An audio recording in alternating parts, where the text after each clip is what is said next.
And we are live. Welcome everyone to the first streaming episode of Spelljammer Academy, featuring a bunch of local, semi-locals in the Northeast Tennessee area. We'll be playing 5e edition rules using above VTT through D&D Beyond. Our DM is ready to go, so I'll hand it off to him. Hello. Hello.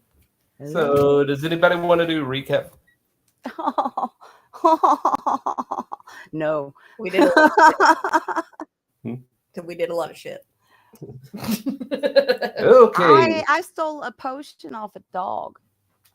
That is true. And awesome. Bobby got some hobgoblin in trouble. Yes, it had Nyogi's. Yeah, I meant to let you know, by the way. Everybody loved that guy, and now they're pissed off at you. Who? What? The hobgoblin. Oh, no. I mean, shit happens on a ship. Uh-oh.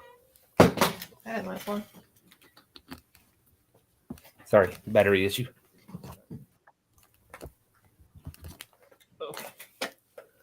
Okay, well, where we left off last time, y'all went through your little training course and introduced yourself around the academy.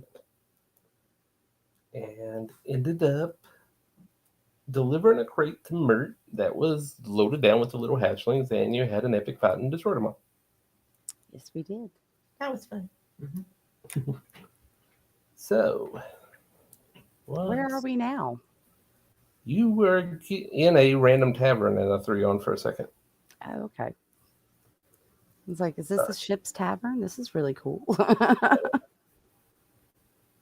Let's see. Sorry, I had to restart my browser. Does that make it 10 forward? Technically, I guess. Well, 10 forward was called 10 forward because it was a 10th deck forward of the ship.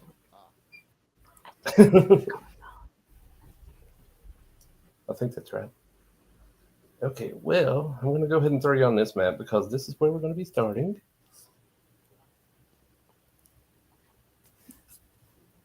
Weird. And sorry, This is where I set the chick's bed on fire. I know you must have. Oh, yeah.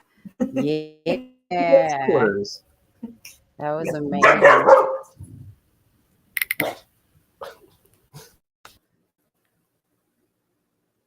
Oh, my.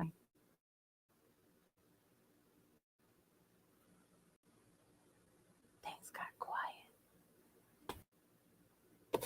The doggies got barky, so I muted it for a second.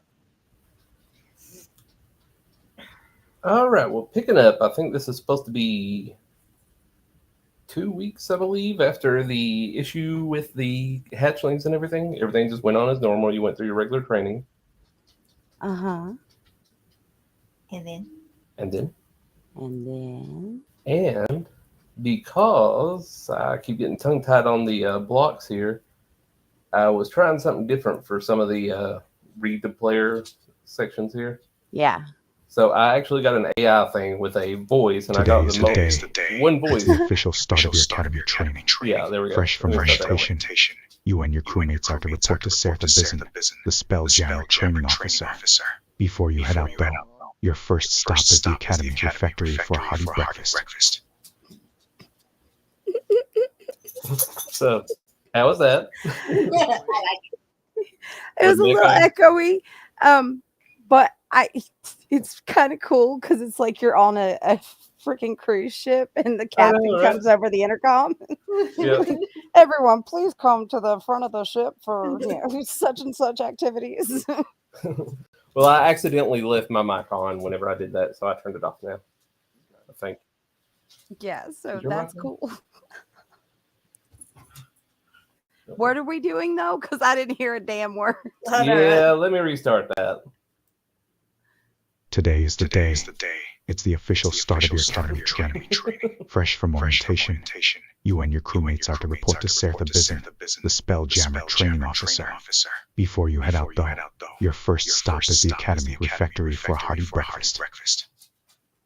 Yeah, hearty breakfast. Ooh, I don't know why that's so echoey though. I don't know either. Maybe if we mute Sheena's mic whenever I do it, it'd be better. Okay, I'll try But that. it's all good. Doing it. Does that sound bad? Yeah, Okay. And we're going to meet. yeah. I figured I would try it since it's built in and see how well it worked. Right. Anywho, We're going to meet Sarethi Absidy. after breakfast, Yeah. you got to get breakfast first. So you're going to be starting on a cadet's quarters level. The refectory that it was talking about, where you're going to get breakfast, is this entire bottom left of the map, pretty much. What? You see where all the NPCs are arranged on like the little patio and stuff? Oh yeah. With the bear rug? No. Not there. Oh, okay. That's a refectory? Okay. Yeah, that's the refectory. Basically, here's your kitchen down here. Here's the eating areas. And we're going outside. Well, you're probably going to have to. Okay, let's see. How do we get there? All right. Found on the cadets' quarters level, the refectory is a large communal dining room hall with a patio.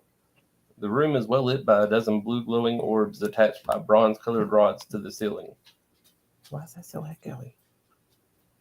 I'm not getting that. Okay, not getting- that's yeah. me.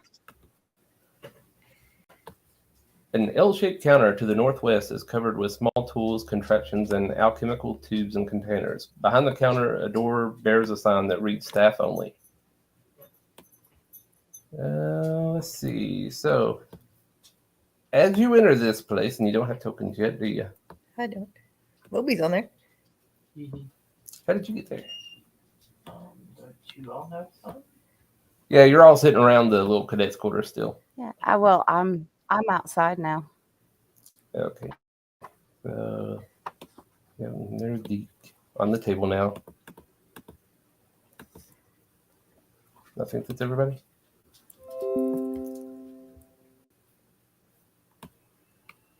Why is this so slow? Who are all these people? I'm getting.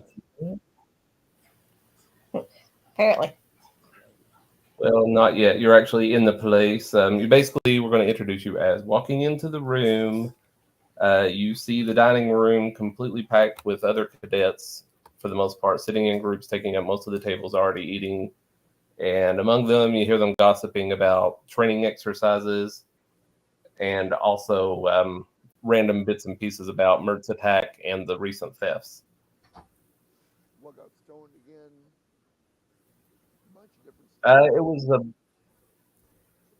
Are you asking them or? I'm trying to remember what we learned last time. I remember there was a robbery that happened during the attack, I think. There's specifics now. It was star charts and everything. Basically maps to get to certain places in the wild space. Okay. So it's mostly navigation equipment and things like that.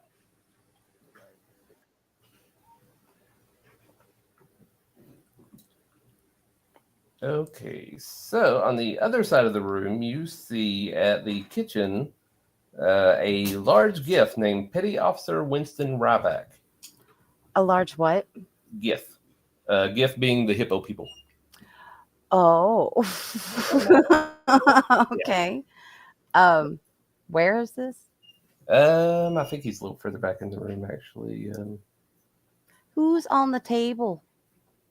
That'd be D. Get off the table. Black pants.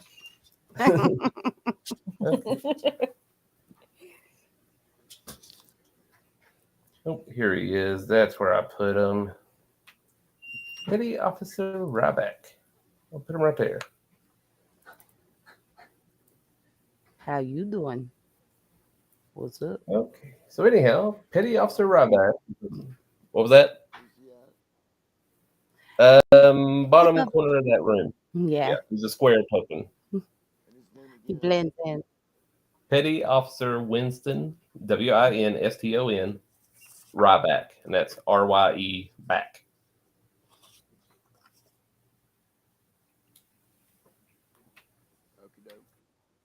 Okie doke. Petty Officer Ryback is a muscular giff in charge of the food service of the Academy, and on the rare occasion he crews a ship. Like anyone else who runs a respectable galley, he's a staunch believer in the 4 basic food groups: beans, bacon, whiskey, and lard. He's raunchous and brash and gives bear hugs to so good you think you might break a rib, but in a good way. His gray skin is usually coated with a light sheen of sweat. Kitchens are hot. So there's his intro, and basically what's happening is there is still a line of people getting food, and you need to get breakfast, so you're more than welcome to join said line and gossip among the people. Sorry, that's a horrible setup. It is a horrible setup. This is feeling like a school cafeteria. You're in a school and it's a cafeteria. I know. I'm like, I realized how stupid that was after I said it. Okay. I'm just going to walk to the front of the line. Where is the line? I don't know where the line is. I don't either, but wherever it is, I'm walking to the front of it, damn it. We can throw some of these guys over here and pretend that that's where the line is. Why am I so laggy? It's okay. I've completely lost my token at this point. Is that right? No, that's me. That's me. Well, there you go. There's a line. I want waffles. I'm sorry, we don't have waffles. What? We don't have waffles. You have the choice of either meat or beans. Which is it going to be? Beans, please. Beans. Okie dokie. Well, in your plate, he dumps a big old heaping gruel of gruel. But that's not beans. Hold on, I'm trying to find the description. It had a better one. I'm sorry, it just disappeared here. It's just some beans, man. It's just okay. Some beans. Here we go. It's a smoky concoction of deep-fried meat or beans, your choice, held together with sticky starches. Though the galley cook has never given his signature dish a name, most cadets have resorted to calling it gunpowder chowder. Wow.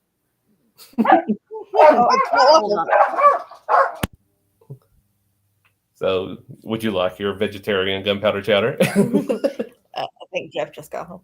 She had me. Oh, okay. All right. Why don't we take this opportunity to put the dogs up real quick? Yeah. Is that cool with you? We're going to put the dogs up real quick and everything. Yeah, 1 second. I don't know how to pause the stream, so we'll just stream through it. Okay. Okay. We're good. We'll keep going. Okie dokie. So everybody's lining up to get their gunpowder chowder, either the vegan or the meat lover combo.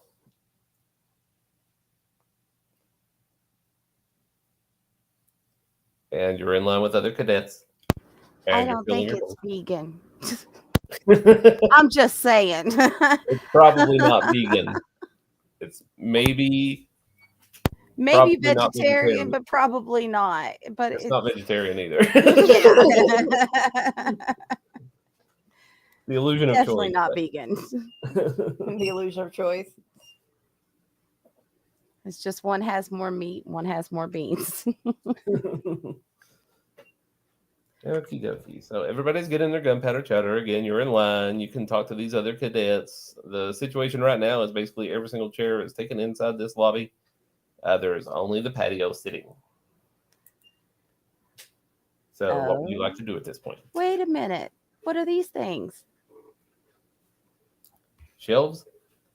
I mean, you're more than welcome to sit on a shelf if you want. I thought they were tables or something. Because I don't understand why you have such a damn big room and only one table with 4 seats. This map isn't an exact duplicate map of the thing. It's just one somebody fluffed up to make it look better than the stock ones. So not everything is actually 100% accurate here. It's ridiculous. It is ridiculous. Taking my food outside, damn it. Okay, so y'all outside then? Mhm. All right. Well, you see Hello. one individual sitting under the umbrella here and 4 open chairs. I'm sitting in a chair. Where And you this at?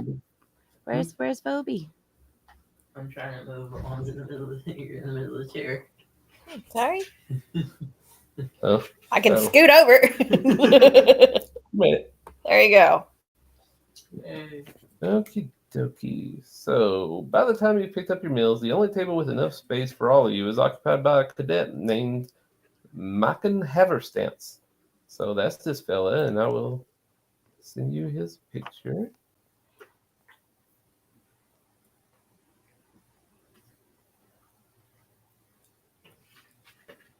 Is he also a cadet? Is he also a cadet? Yes. Look at that lovely little fella.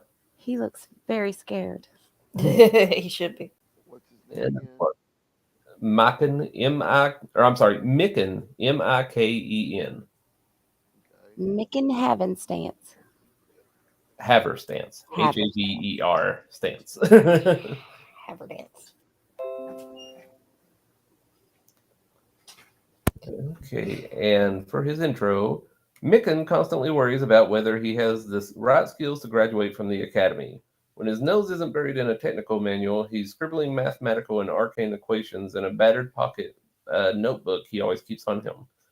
Micken has light olive skin, dark brown eyes, and short, disheveled black hair framing a round face. He wears the same uniform as the other cadets. And as you come up to him, he's basically just got his face buried in a book, barely even lifting up to notice you. Okay, I'm gonna assume that since you said it's been a couple of weeks, we probably are familiar with Micken Havenstance and Well, on a nodding basis. kinda. He's another Spelljammer cadet. I'm also guessing like 2 weeks kind of a long rest. Yeah, you've had a long rest. I think the 2 weeks was actually stretched out. I think it's supposed to be like 2 days or something like that, really. So Don't you? it don't matter. But yeah, you're all due a long rest, by the way, if we didn't cover that last time. So, anywho, you are sitting at the little fire and all that. You like the little animated fire, by the way? Yeah. It's very cute. That's a token.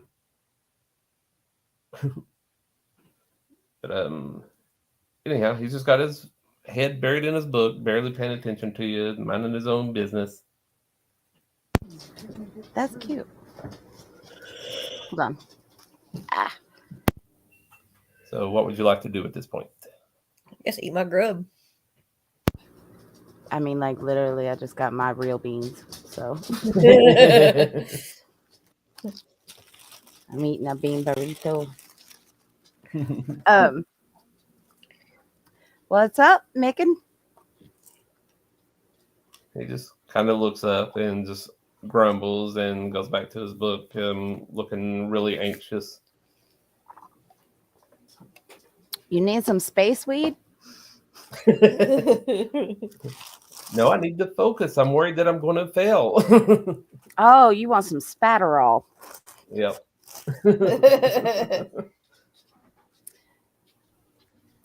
Heard anything new lately? Other than the hijinks that you're supposedly involved in, not really. That damn dog just won't leave me alone. Acts like I took something from it. I want to lean over and slightly light his book on fire. Whoa! This is crazy. Nose flames or something? Just a little. Not like a huge flame, just a tiny little flame at the bottom. All right, well, he jumps up and starts cussing and smacks the flame out and gets a very, very irritated look on his face, but he's obviously got more important things to do, so he just turns his back to you and goes back to his book angrily. Well, then. Like, if you don't mind, I'm worried that I'm going to let everybody down and I don't want to fail, so please let me study. What the hell kind of accent was that? A stern one, I don't know. That wasn't really an accident. That was just me. Something flew in there. I'm gonna kill these Oh, dogs. you're kidding. I was like, what? Bubby's over here like, I'm going to dump 10 gallons of water on the book.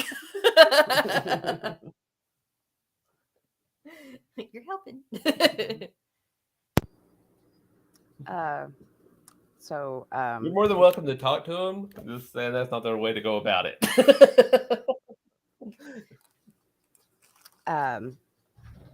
What are you studying? Maybe we could help you. Oh, Can you teach me how to control magic to make my ship go? No, I thought that was something you already had to have to be able to do that job. Well, having the magic is one thing, but it doesn't teach me control of the vessel. I have to learn that.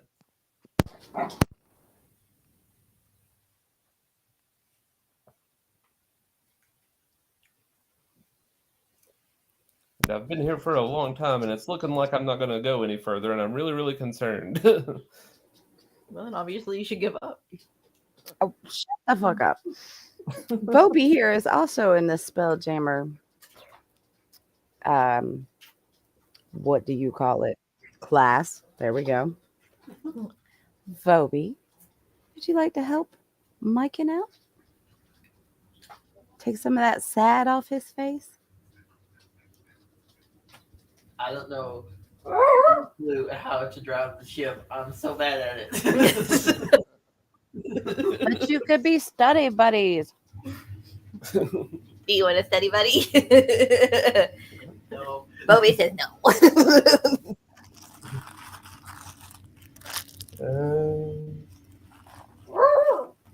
I mean, how many people do they reject from this academy? Well, when it comes to building a ship and making it fly and then destroying said ship, they're a little more picky about spelljammers. Understandable. I mean, I assume you had to pass your SATs to get in here, right? What are you doing? It's not working. Well, not everybody did. They don't have a standardized testing in Toril. Oh, come on now. Didn't he have to pass like some ships or something? Like owls and Harry Potter? Yep, he had to pass the vowels. I mean, we could start a study group. And how do you suggest helping me study? Well, we have books, right? We can practice on each other, maybe model ships. That sounds interesting. We do have the miniature ships on the spelljamming floor, but you yourself, you're not a spelljammer cadet. You're a spelljammer core, so you're not allowed in that area. Well, again, just because we're in the same study group doesn't mean that we all have to be studying the same thing. It's the camaraderie of it, correct? That could work, I suppose. Maybe make a few Suppose other we would actually meet up friends. for any of this. Maybe make a few other friends here in the little area that Skull Crusher hasn't pissed off. Give me time. I think everybody's got a little burn mark at this point. Man, I think I'm empty at this point. Let's try. Can you roll a persuasion check? Persuasion, where are you?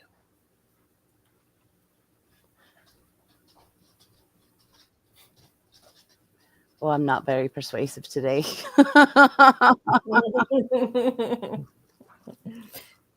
Niggas gonna pass. Well, he just says, while I do appreciate your thoughts on the matter there and everything, again, I mean, this is a foreign concept to you. No offense. You wouldn't be able to help me very much. But I'm more than welcome to any other ideas you may have on the subject. Well, I mean, probably be good to learn the ship that you're on if you're going to be using spells to maneuver it. I would try and get in tune with the ship, study it, get to know its intimate details. Caress its hole. Mm-hmm. Is it hole or hole? Whichever. Pick a hole. All right, let's try an Arcana check now. Ooh. It's dangerous to go unarmed. I feel like there's something we're supposed to do or say, but I'm unaware of what the hell it is.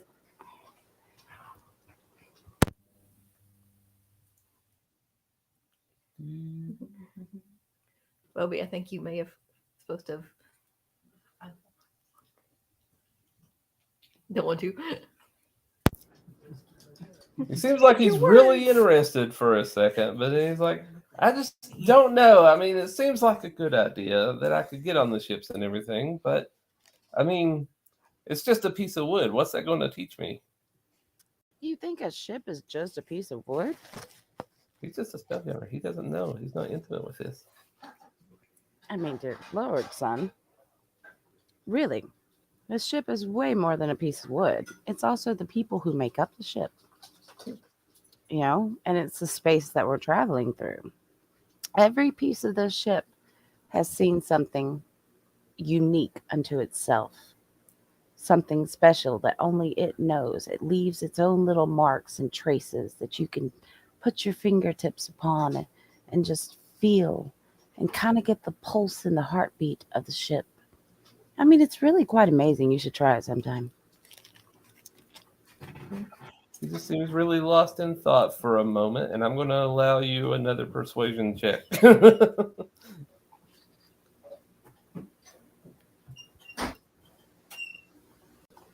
Oh! Yay. Believe in me. All right, he just shakes out of his stupor for a second and starts nodding his head. He's like, you know what? You sound like you know what you're talking about. I believe I will go to the docks and check out the ships a little bit more and actually get to talking to the crews and everything and see what's going on. That's a great idea. Let me know how it goes. Should definitely go do that. So he collects his books and his bowls and everything, and he takes off running, skipping along pretty much back to the sky docks. And you're all just going to finish your meal and continue on. Look at how happy that made him. I know, right? Maybe this won't be so bad after all. Yeah. I'm really trying to stretch this session out. It's supposed to be 2 hours, but that was technically the first third of it. It's okay. Yeah, late start. So if it's a short session, it's okay. Okay, so after breakfast, where you all were instructed to, you continue on to the Spelljammer Academy simulations deck. But what about second breakfast? Sorry, no secondsies. More. Please, sir. Just want some beans. All right. Okay, so I need to throw you guys on here real quick. Don't throw me. Four. One. Against the door. What's up with the ball trees? What about them? Like, what are they? Yeah. The original material basically describes those rooms as big old rock-like structures with crystals all over the place, and the crystals themselves more or less powering it. The person that made these maps apparently felt that wasn't descriptive enough, so they decided to go with the whole this is powered by nature, and that's like the tree is part of the simulation stuff. I actually like that better because rocks in a ship. Come on, y'all. We can only put so much weight on this. Let's make it more ethereal. You're at the academy. The academy is on a rock. Oh, we're not on a ship? Damn No, you're on Toro. You're still technically planet bound right now. Oh, hell. We're just at the training academy. Yeah, because you can't fly a ship yet. I thought we were going to learn by doing, but what do I know? Well, that's where the simulations deck comes in. Nothing, Jon Snow. All right, who's ready for some more spoken narration? Mm-hmm. Let's see. I'm going to go ahead and mute Sheena's mic and see if that helps. How rude.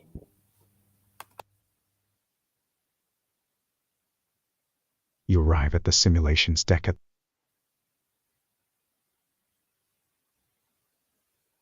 What happened? Started. And it stopped. You arrive at the simulations deck at the same time as another team of cadets. All of you gathering in the main hall where today's training officers Sertha Bizin and Bosun Tardo stand waiting. A few members of the other squad murmur excitedly, but a glare from Bosun Tardo as she chews her cigar quiets them. Sertha Bizin scans the congregation with silver eyes. Their stern gaze shifts to a wide grin. Well, well, this is going to be fun.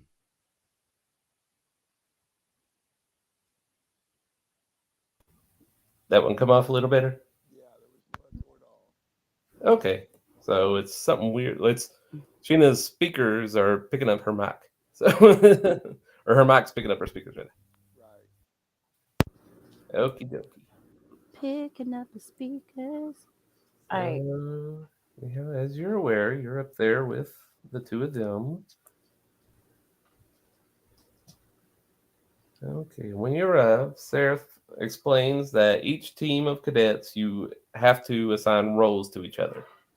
So, Seraph again. Welcome, cadets. You're going to be splitting into two groups. There's Micken's group. He is their Spelljammer. He's going to be taking them into this simulation chamber. You're going to be competing against his team, and there will be a score kept of who wins. So, what you'll need to do amongst yourselves is basically everybody needs to figure out what they're going to be doing. I see you have one Spelljammer cadet. He will be your Spelljammer. She will be your Spelljammer. Sorry. Literally, Bobby's the only one. Bobby's the only one with an assigned role. Okay. Well, what do we do? You can all be either shipmates or one of you can be a captain. The captain is technically optional. Oh, well, obviously, I'm too nice to be the captain. I'll be the captain. Yeah. Miss Fiery Pants should definitely be the captain. So I'm going to let you discuss it amongst yourselves while I address the other team and give them the same information. So Seraph walks off. You got your time. What y'all going to do?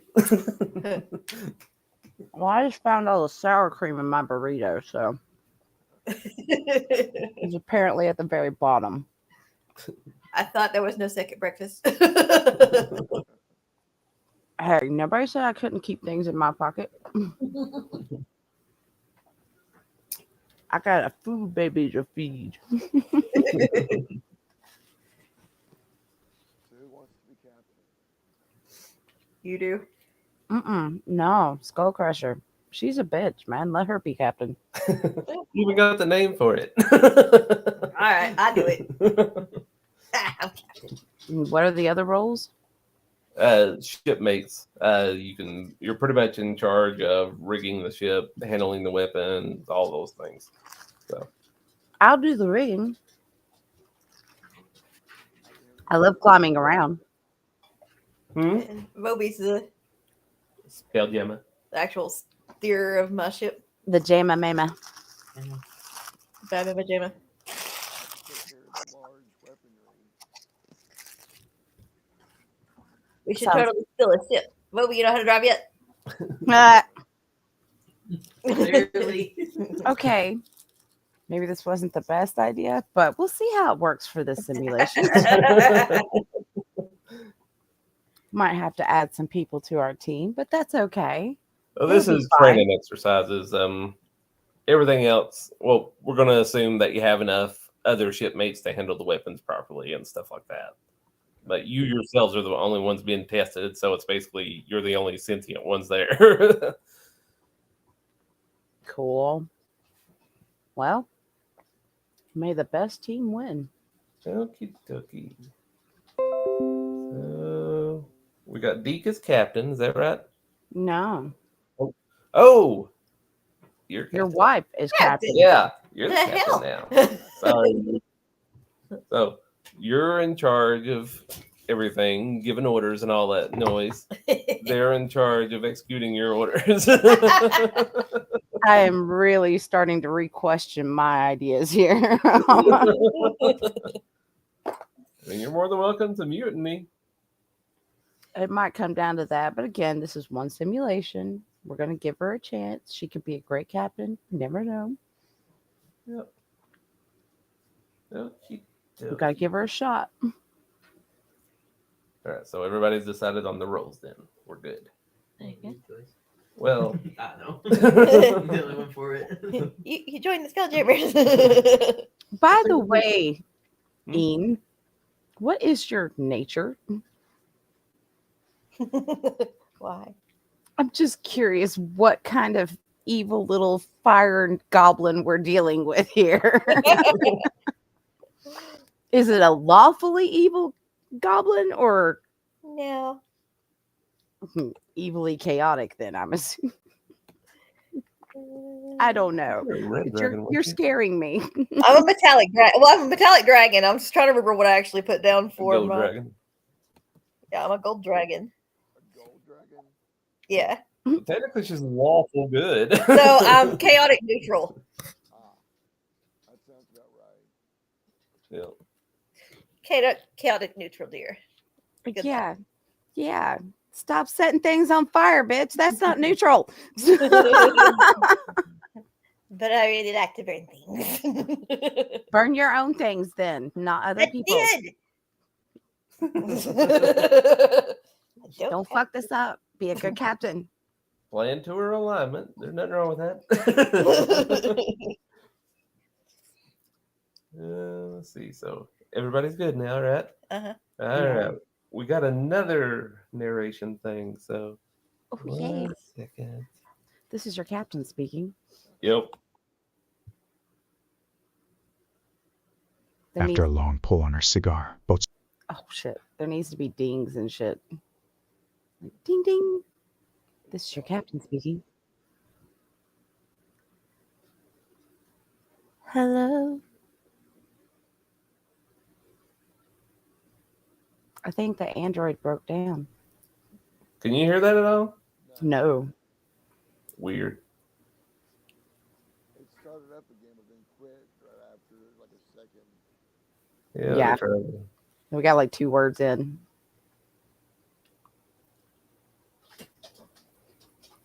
I don't know what's going on with it. I'm trying refreshing real quick and see if that fixes it. It might be a above VTT thing. Go for it. Be right back. While he's doing I'm that, still here, but well, I'm gonna grab a drink real quick. I'll be right back.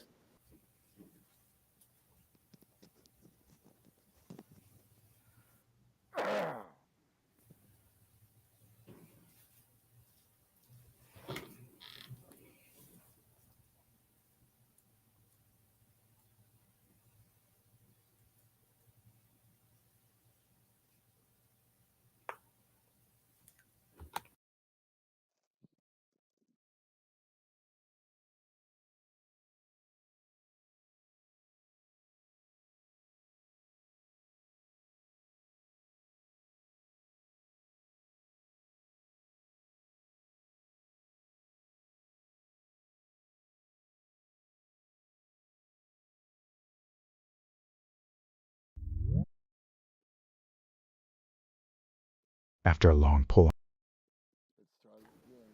What the hell? Where did everyone go?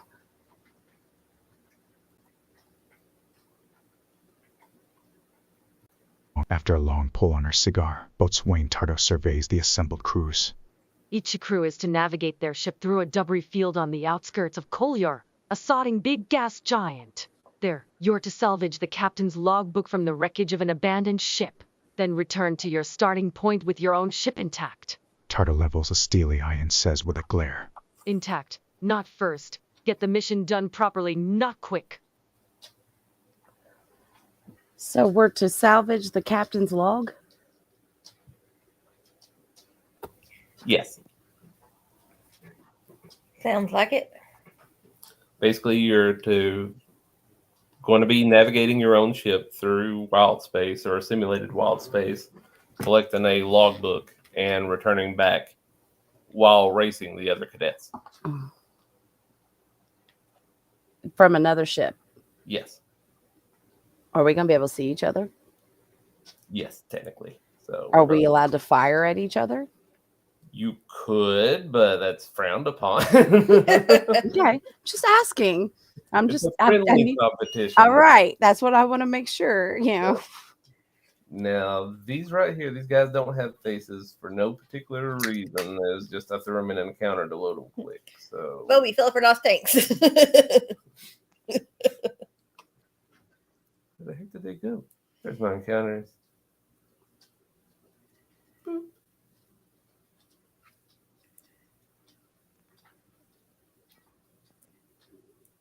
And basically, there's 6 of them. I don't know why that one has a face and not the others, but okay.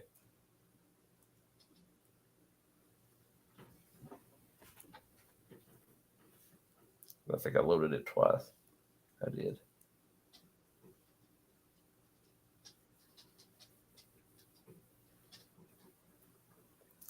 I'm getting like weird lag and a lot of repeated stuff on BTT. So I'm not. But you do have a lot going on here. yeah. There we go. Okay, so you're all gonna be going to your little room over here. What's Flip doing in the simulation room? Getting to that. Okay, as you're all split up, Seraph accompanies you to the simulation chamber where Mr. Blip, the Academy's Autognome Quartermaster, is preparing the physical aspects of the simulation. The physical aspects? I mean, like configuring the chamber, basically. Okay. Mr. Blip hurries over when he sees the characters enter, his eyes shifting to a green color as he greets the cadets. The Autognome, blah, blah, blah. Basically, he would introduce himself if he didn't know you there. Mr. Blip's eyes shift to a bright blue as he hurries over to a table set with magical gear and mysterious devices unrecognizable to the characters, reporting that everything is ready to go. Cool. Let's get this party started. Okay. And as you do, Mr. Blip, or as you say that, rather not as you do, Mr. Blip turns and picks up a couple of parchments off of a nearby table and hands them to you. One of them, he tells you, is a map of Wild Space, which has a route to your destination and back. And the other is just a sketch of what the logbook looks like. These aren't actual handouts, by the way. So, Okay, I'm gonna give the map to Bobby and show the picture of the captain's log to everyone so they can see what we're looking for. at that point, Seraph looks up and says, I want you all to gather around the tree. We'll go ahead and throw the tree there. And Bobby, you're to sit in the training helm. Okay. Who knows what the training helm is? It's a chair. It's the important chair. Make sure you stand like Will Riker. Yeah, you got a Riker step over it. She probably has no idea what we're talking about. Nope. Yeah. Oh. All right, now we got some more lovely narration. We ready? Hopefully this one goes smoother. I really don't like the soundboard in here. Sarah steps back from the platform. Sarah steps back Stop. from the platform. Sarah stepped back from the platform. It's like it's falling out of sync. Like I can hear it, but Sheena can't or anything. We can't either. Let me try again. I'll look. Yeah, that's not going to work in the future, so I'm going to adjust that if those are worth keeping. I find them amusing. It was like $7 for a month, So, and it, pretty much you can just put in whatever you want. I got the basic plan. The pro one was like $40 a month. Phew. And it let you do all kinds of crazy shenanigans, Well, adjust yeah. the emotion and everything. So, Like I listen to a lot of that stuff when I watch the movie recaps and stuff on YouTube. A lot yeah. of them have those voiceovers. As long as it's not the voice that talks like this, it's fine. I hate that voice. Yeah. That is a pretty wretched voice. All right, let me try this again. Serge steps back from the platform, holds their palms outward, and begins an incantation. The sigils scrawled along the walls and floors glow brightly, intensifying as the training officer weaves their powerful illusion. Good luck, cadets. Serge says, And don't be afraid. Though these illusions are realistic, thanks to my arcane prowess, they are just that, illusions. bluish-white lines form around you, etching the shape of a ship deck around the platform upon which you stand. The room then melts away amid an explosion of colors, textures, and sounds that place you on the deck of a ship that is shaped like a gigantic hammerhead shark. The ship is situated in the sky dock atop Spelljammer Academy. Scudding clouds fill the sky above you. Yeah, I probably promptly bomb it. So it was rather unsettling. Okay, we're muted. Bobby, start that engine.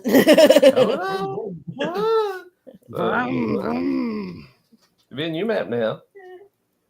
Oh my, what a tiny little ship. Isn't that cute? That's a token too. Oh my. That's cool. So you're now virtually in the sky docks.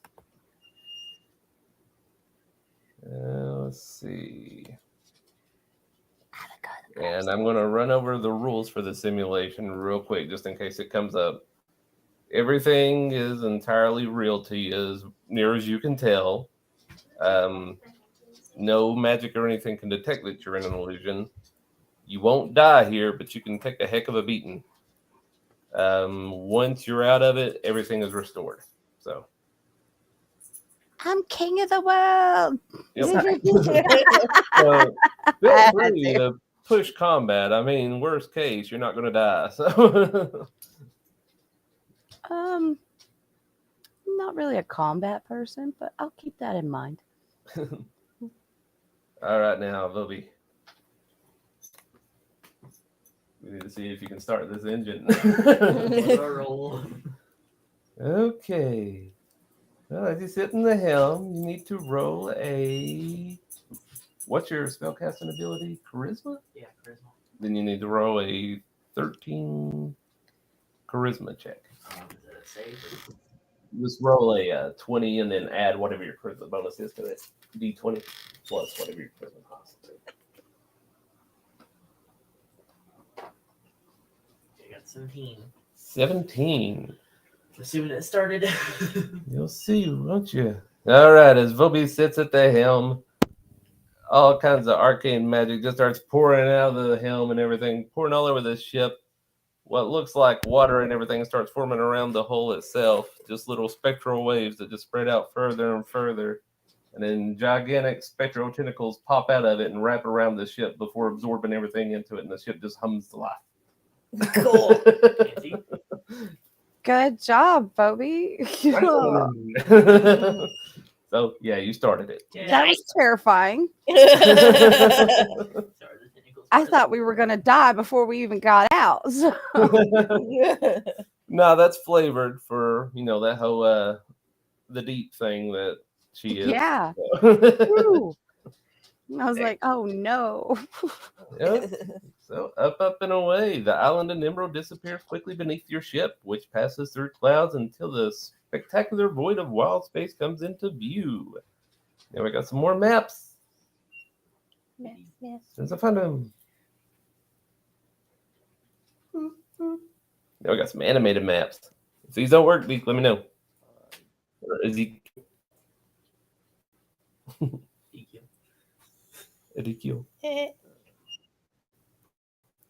Call him Easy. funny is I can't see that.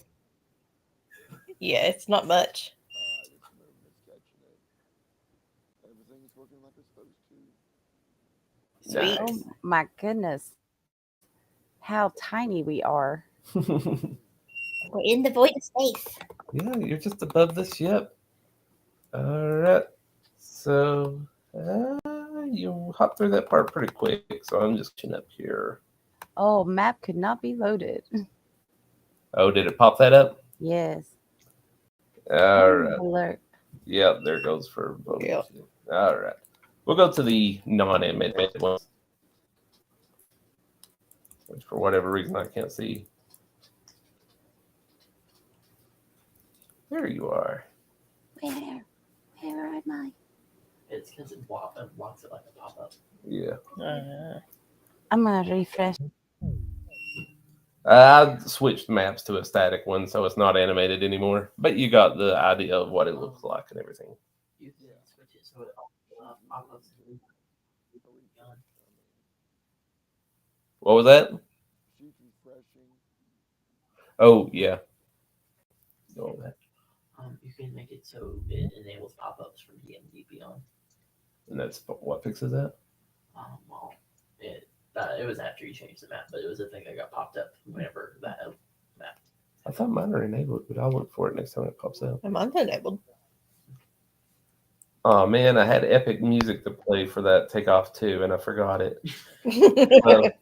We'll just go to it real quick. You ready for this? While we're waiting. Is it going to play?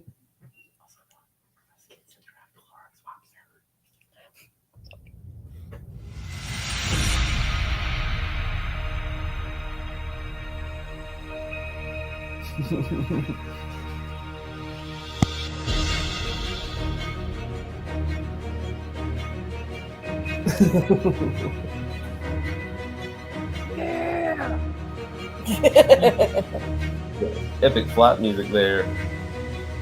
Where are we?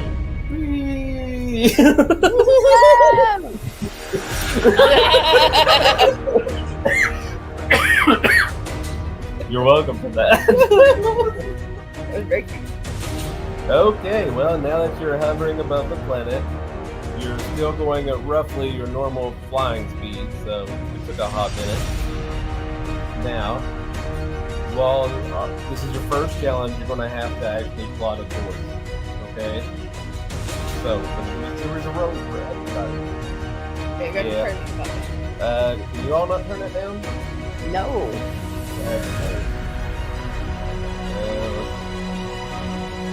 I'm working on it. Go ahead, Gracias. Is that good? Yeah. That was intense, though. I know, right? Yeah, there's a little bit. So we got a little bit of music. Is that okay? Cool. That should be good. All right. So anyhow, this is going to be your first challenge. It's basically just moving at this point. You need to plot a course to your destination, which means you're all going to be doing a series of checks. All right. All right. So, for some reason, as a captain, you need to be able to navigate. Okay.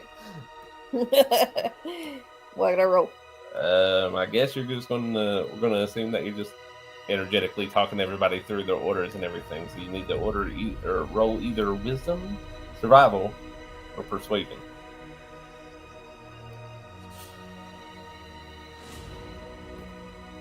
I'm gonna go do some persuasion, I guess. Got a 7. You didn't persuade them. What happens? Nobody's buying it. All right. Well, we'll just assume that you all just ignore her mess up and continue on with your normal duties. All right. Cool. So the shipmate's responsible for all the rigging and everything. So they're going to be doing either an athletics or an acrobatics check. Your all's choice. Athletics. Oh no. We ain't doing that. Was that your high one? Yes. Did you roll it? Oh, We're trying. I'm trying. That is so bad. All right, Bobby, can you take it home? You're going to be using your arcane ability to move this ship, which apparently equates to investigation or survival.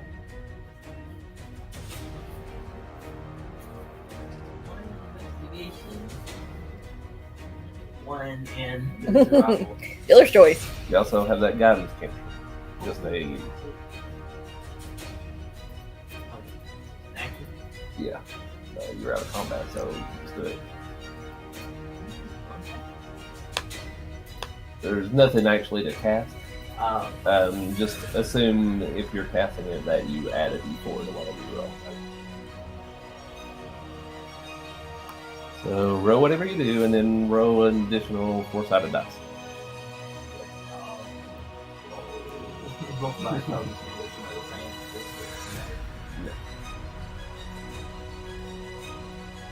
Can you all hear Bobby at all? No. So, Hear music. yeah.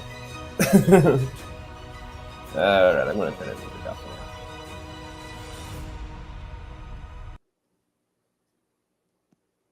Okay, I'm gonna roll my survival. Oh no. Oh no! No, it's okay. I can roll a D4. Add some more. I don't know even if you got a 4, if it would help. I got The a engine sputters. Woo. We ain't doing so hot. Well, y'all just No, kinda- we're doing great, y'all. This is fine. Yeah, you're doing great. Y'all just kind of putter around in a slow circle. Try again. That means that I'm going to let y'all just redo that one. That bad, eh? God's Okay. gonna well, do a time warp for us here. time warp again. Okay. Yeah, There's right. nothing catastrophic that will happen here, so there's no reason you can't try Okay. again. My persuasion is a 17 this time.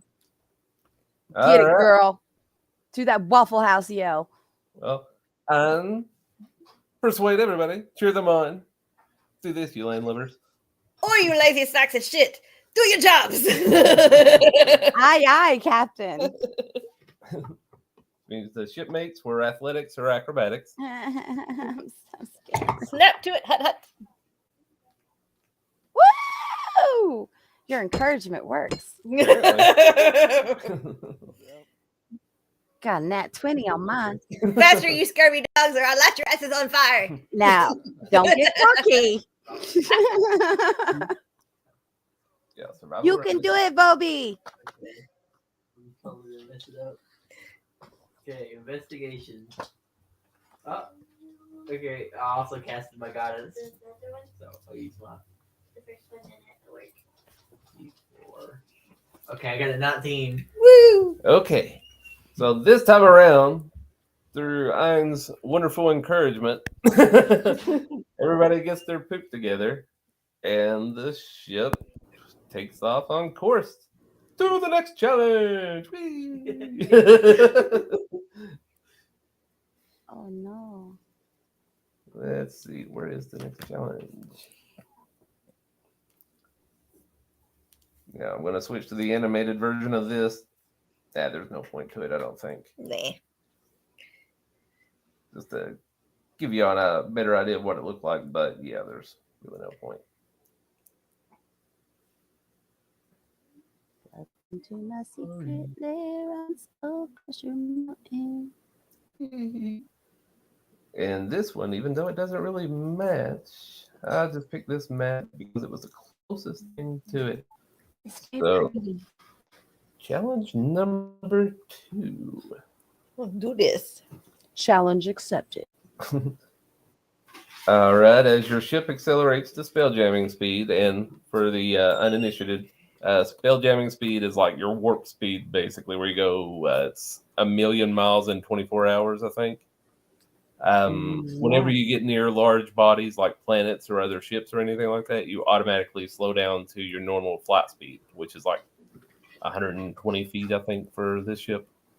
Okay. So 24 hours? Huh? Is it for 24 hours? No, like for a round or whatever. Imagine the G-forces. I know, right?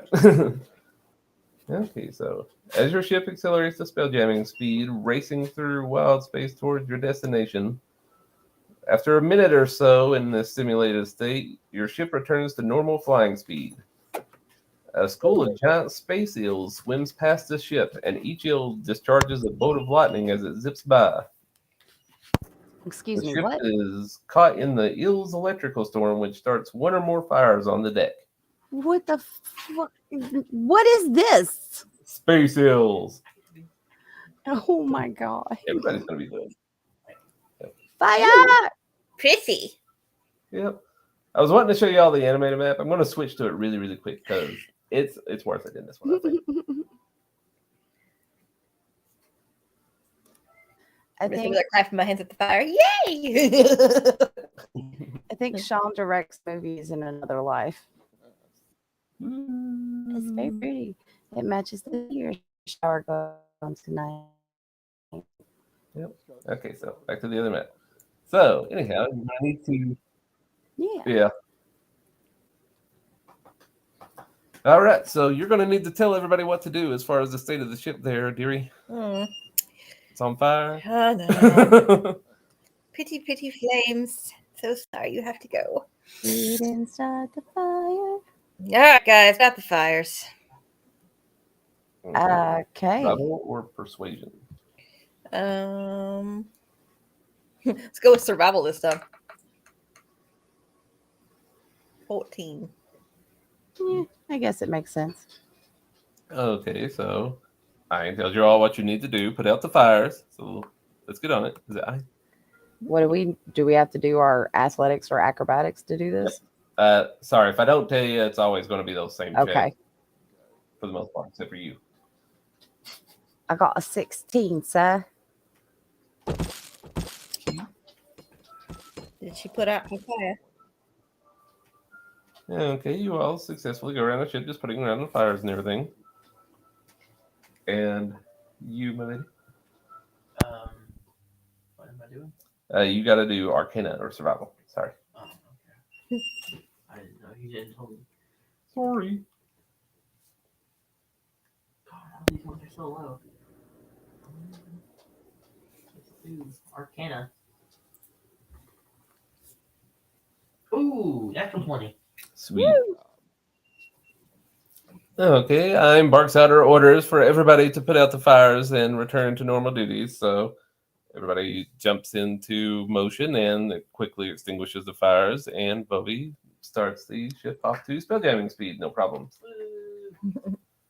This is, like I said, there's just a handful of these things, so that's why I was saying this thing. I'm trying to stretch it out. Okay, so as you're speeding away, you see the space eels just skittering along, completely oblivious to you. They're a natural phenomenon. So, I flipped them the bird. flipping the bird. Space eels. Within another few minutes, your ship starts slowing down again, arriving at your destination. Let's see. What you see before you is a field of asteroids. Let me get that map.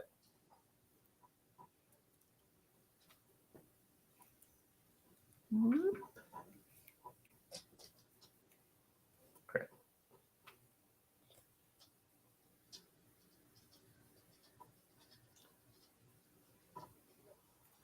What are we doing?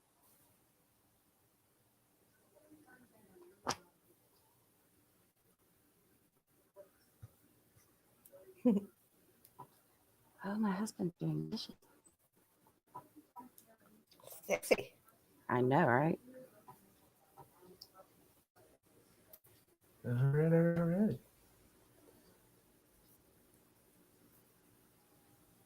And I don't think this is the actual type of ship. I don't think it actually says what kind, so I'm just going to put another one over here. Them some big rocks. With 0 HP. 1 HP. So, dead ship.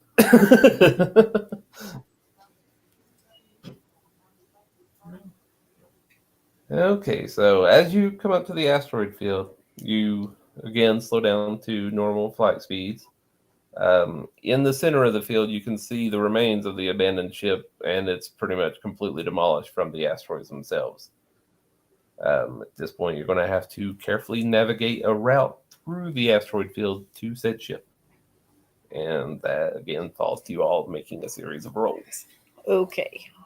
To the left, to the left. I'm going to roll a persuasion to talk you guys into, doing your job good. Yeah, do better. And you all are athletics or acrobatics. So.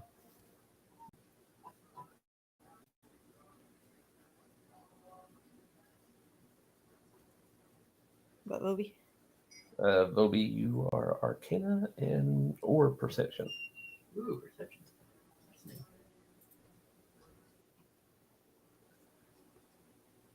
So I can roll perception for this one. Yeah. Got a 21. Nice. Okay, so again, apparently Ein's awesome leadership skills and your all's wonderful work as far as, like steering the ship. And yeah, that's another thing is apparently Spelljammers make the ship go forward, but they don't make it turn. That's where y'all come in. Cool. Yeah. To the left, I mean, to the left. they have limited control, but with the sails and everything, it's supposed to increase the mobility a lot. So anyhow, through your all's deft dexmanship and Voby's wonderful spell jamming abilities. Yay, Bogey. You just drifted. Nice. You make it to the ship. And let's see. It's supposed to be a flying fish ship. It literally looks like a clownfish, I think. All right. Well, as you approach the wreckage of the flying fish ship, it's completely torn apart by the celestial debris that's around you. What Now kind of drugs you- were they on when they thought this game up? I'm just curious. This is kind of weird. The fish thing actually has a past reference that were supposed to be their ships were modeled after some other original ship, and they just kept the fish motif. So weird. It gets weirder. You'll see. You ain't seen nothing yet. All right, let's see. Okay, so you pull up alongside the wreckage, and now you need to actually identify the logbook among the wreckage.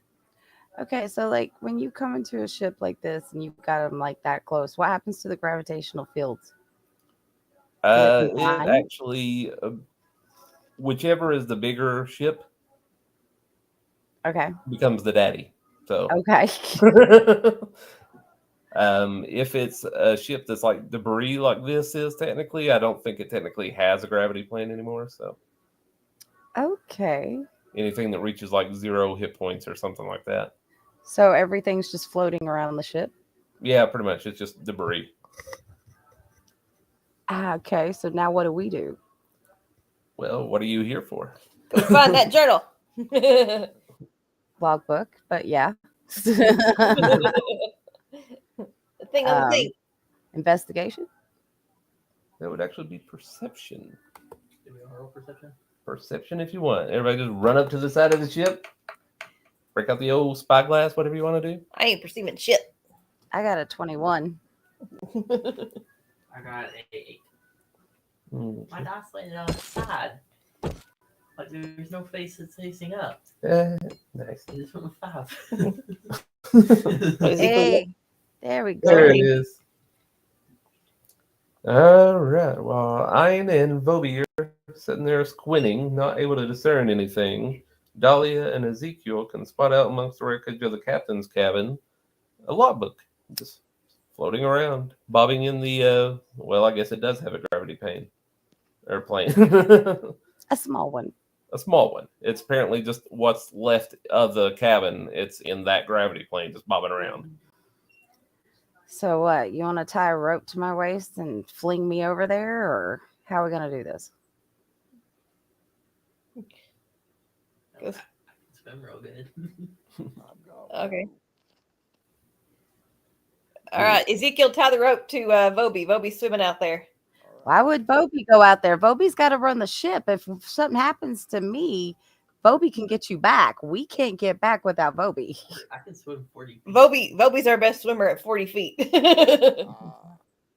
I can also fly. and Voby can fly. Yeah. I still think this is a bad idea. Or is it? Oh, technically means I'm like stupidly fast, but swimming's my fastest, so Are you sure you want to do that? I can. I'm assuming there's gonna be something in there. It's pretty down too. Nah, I'm just playing. All right. Well, let's assume. The captain is the captain. Let's go with an athletics check then, or maybe acrobatics. Let's go with athletics. Gotta learn to live a little, Dahlia. I've lived a lot. That's my problem. I want to keep living. 23. Okay. Well, Voby, bursting into action as soon as the logbook is seen, takes off from the deck, flaps her little wings across the void, doggy paddling across the void, even though she can fly apparently, and manages to snag the logbook and able to make it back without any incident. Congratulations. Good job, Voby. Yay. Technically, my swimming's faster than my flying, so. Okay, so good job. You have successfully navigated to the ship and you've got the logbook. Now, the return. I think we have to make it back. Yeah.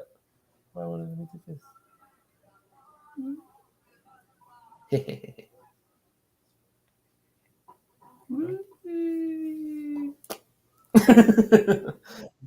There we go. All right. So you are going to have to navigate through the asteroid cluster again. Okay, so roll. So start a rolling. Persuasion. Starting to wonder if I should have let y'all take the field the first time around. 18. no, another one. All right, guys, let's beat the other crew. Hop two, hop two. Here, let me roll mine. It was either survival or. Oh, yours is arcane or perception. Oh, okay, I'll do perception then. Athletics or whatever for Ezekiel and Dahlia. Yeah, I got 14. I'm assuming that's bad. 14? Yeah. No, that's good. I think. I got a 10. So only one of you failed. We'll see. The other really easy. Huh? It's easy E.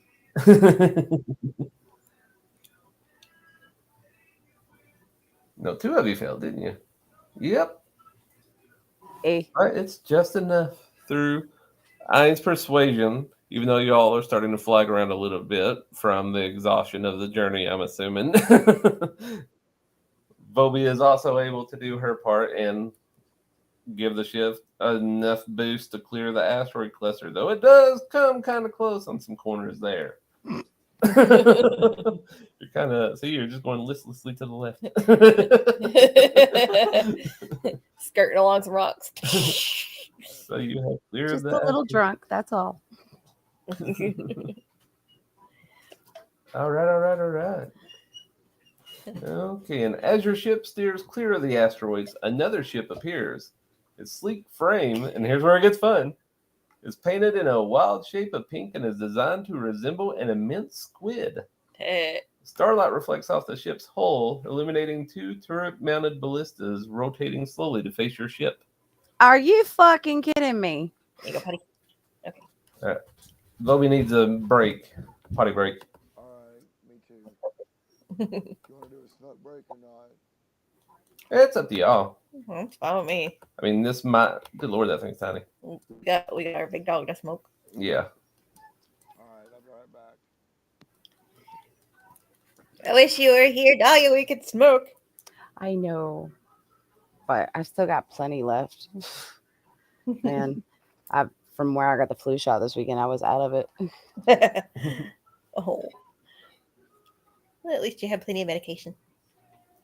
Oh yes, it made things better. So I've been going all day without anything until I get home, and it's been horrible. Yeah, that sucks. Yeah. I'm going to go back to not doing that because I don't like it. No, I don't think I could do that. But he's really getting into that music in there. It's some 70s shit. I don't know what that is. I can't tell. Okay. We're going to go smoke. We'll be right back. Go smoke. Everybody take a break. Yeah.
I'm back.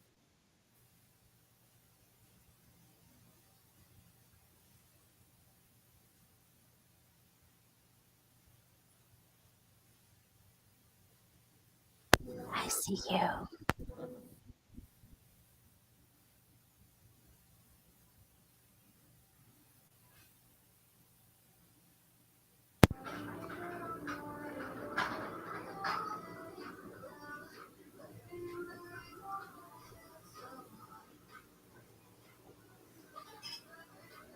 Now we got some Bella Porch going on.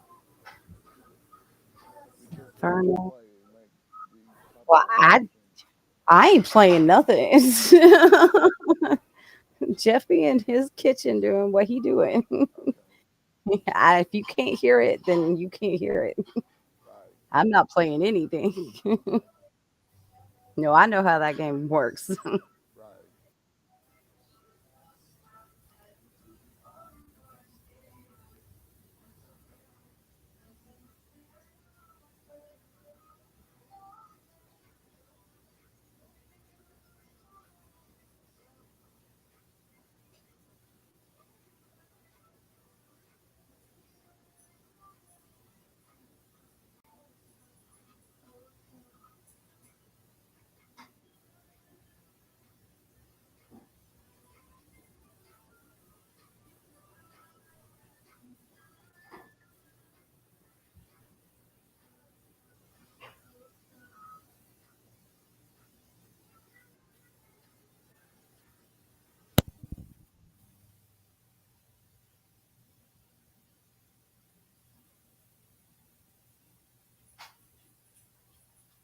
You know one thing we didn't do at the start? No. We forgot to introduce our characters and what we are. Pitiful humans need know nothing.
Yeah, I'll be okay.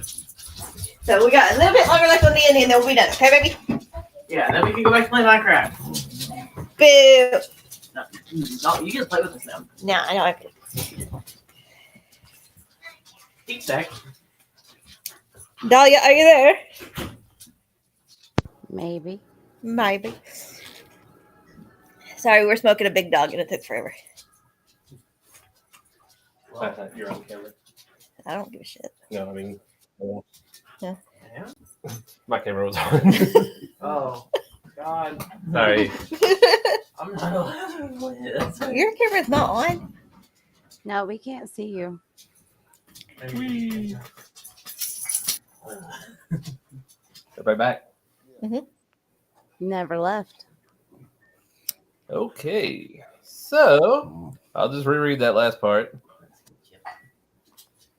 As your ship steers clear of the asteroids, another ship appears. Its sleek frame is painted in a wild shape of pink and is designed to resemble an immense squid. Start Or a out schnozberry. row. Illuminating 2 turret-mounted ballistas, rotating slowly to face your ship. So, you are technically under attack. And just to give you an idea of your capabilities, I am going to send you all a handout. No. Homework. Oh. I'm kidding. It's not homework. Not exactly. It's just the stats of the ship that you're on. You should look fine. Technically, you can. I'm the driver and let me I get to pick.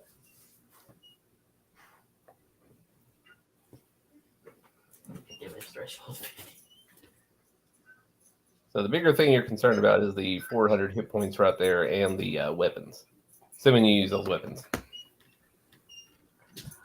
Oh my. Oh my. So, instead of everybody individually rolling initiative, this is a side-by-side initiative or whatever. Which means basically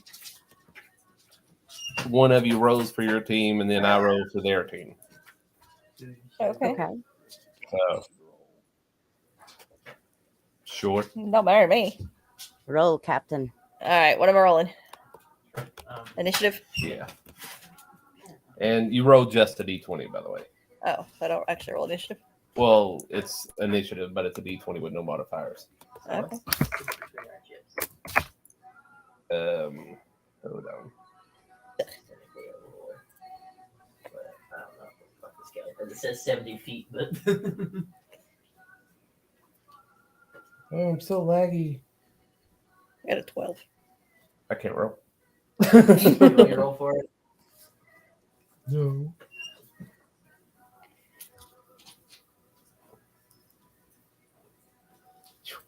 It's like sometimes that camera will just be so laggy for me.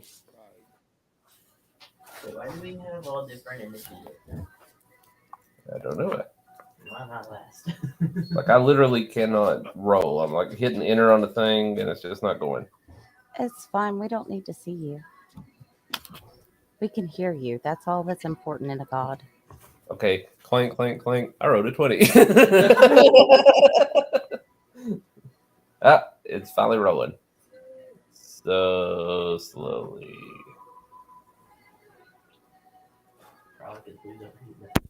Yep, lose overheating it. I'm going to kill my camera for now and just use... That's what we're saying. Okay. I think he means like the whole audio and everything there, so it's not eating up. Yeah. Yeah.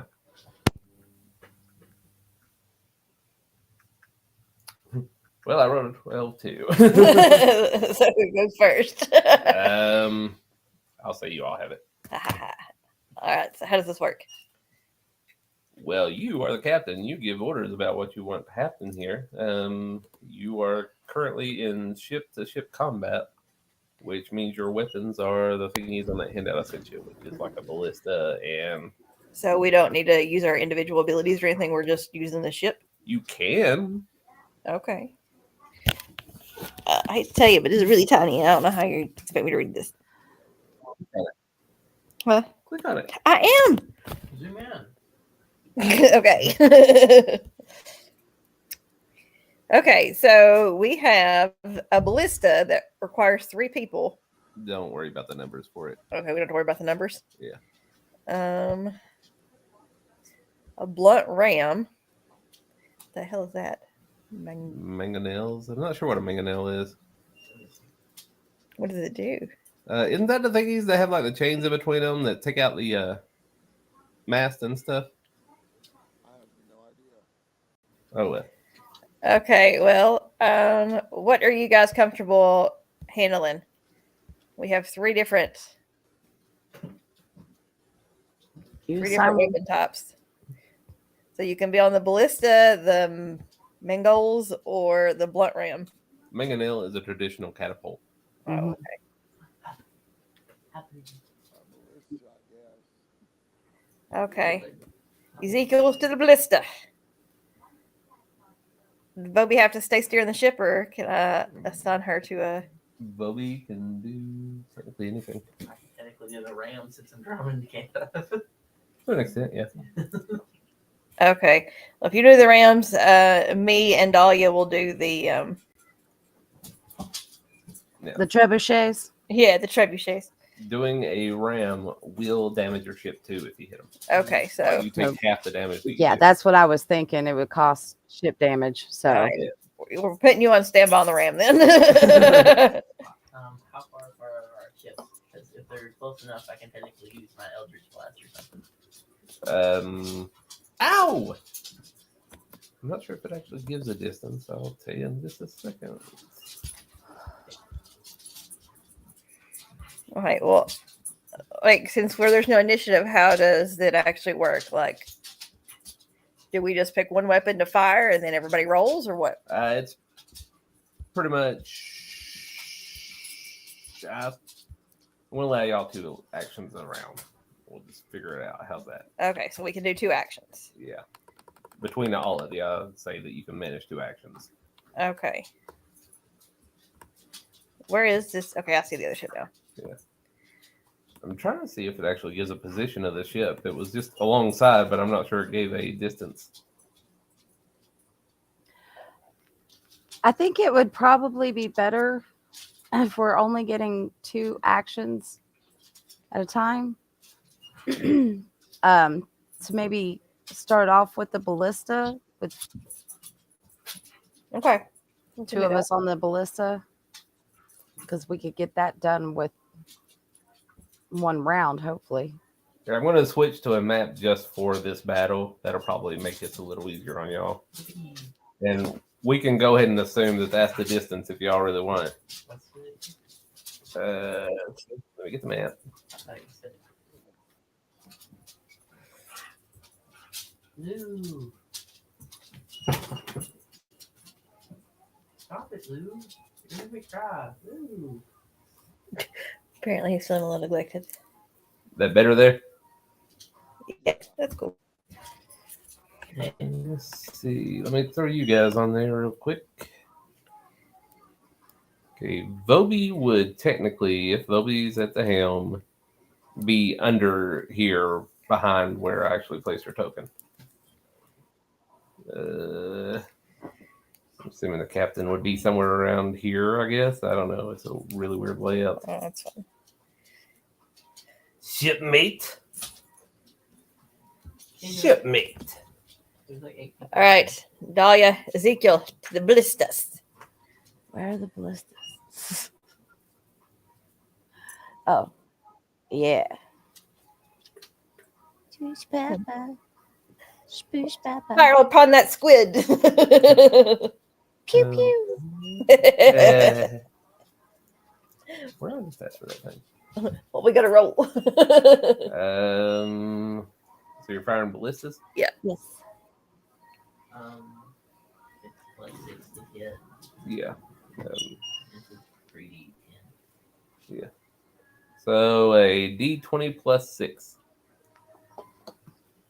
Okay, I'll roll.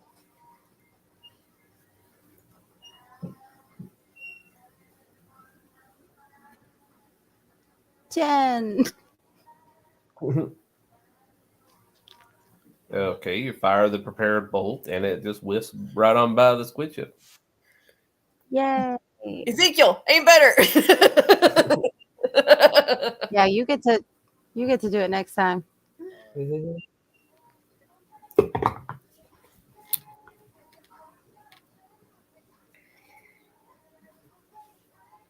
Y'all have one or two ballista. They got a ballista and 2 mangonels. So can we not reload it? not in one round. Okay. So Ezekiel, you're gonna have to go fire one of the other things. Well, hop down here. It's supposed to be an action to load, an action to aim, and an action to fire, but I'll just say once a round. Cool. It'll take forever. Yeah. Trebuchet. Plunk. It depends on the weapon. So the catapult was a +5, by the way. If you, yeah, sorry about that. Questions on both sides. It's all good. We're rolling. Oh no.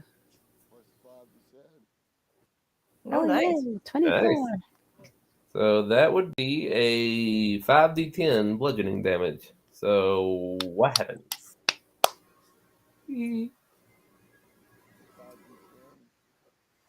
Yep. Woohoo.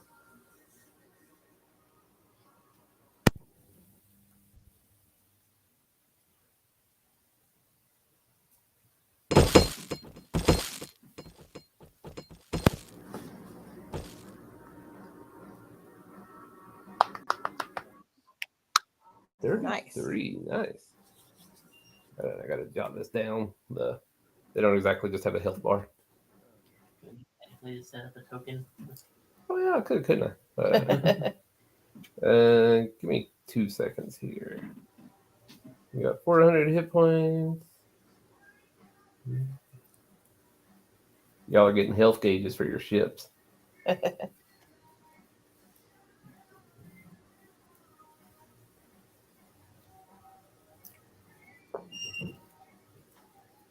Bobby thinks smarter, not harder. Oh my goodness, it's a baby. Is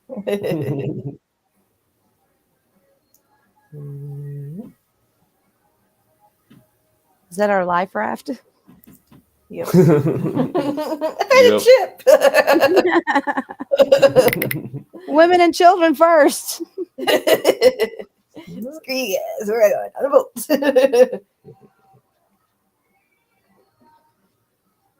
Here we go. What the heck? I'm trying to put health on it, but I don't think it's going to work. That's weird. So Maybe. there's your health. I meant just like a normal, like this circle. I can't do a circle apparently. And okay, that hit we will say knock them down a little bit to orange as a giant boulder just goes careening through the wild space and hits one of their cells and rips on through and cracks a rail on the other side and spins on out into the nothingness. And that would be your all's turn, I'm assuming? Yep. Make me do. Or did you already use them all? Well, you're doing 2 actions around. Okay. I mean, technically, if y'all wanted to throw navigation on there, you could give orders to move. You could move. Nah, that's fine. But you're not doing individual actions yet. So it's a group effort type thing. So, yay, nay. We're done for now. Okay. All right. So the other ship, one of them is going to, on the rear here, line up their ballista, and they're going to take a shot as soon as I can find their stat block. So on our next round, do we have to use one of our actions of reloading things? Or can we say that we're reloading now? I'll say you're just reloading now. Okay. Okay, D6 plus 20. Why are my dice so slow?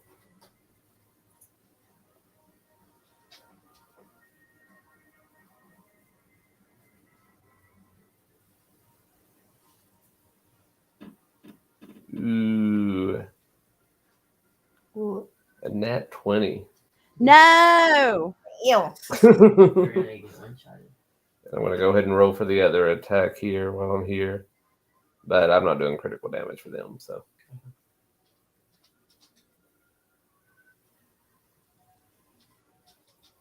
And that would be a 14. Who draws armor class? A 15? 16.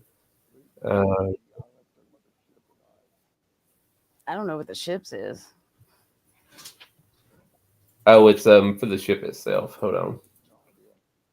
Yeah. It's a 15, so think you're good. Yep. All right. So the first ballista just hammers into your side there. What is the damage supposed to be? Keyboard is naturally distinct. Okay. 4.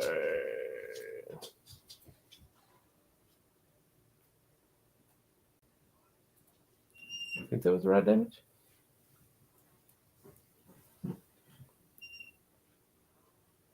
Yeah.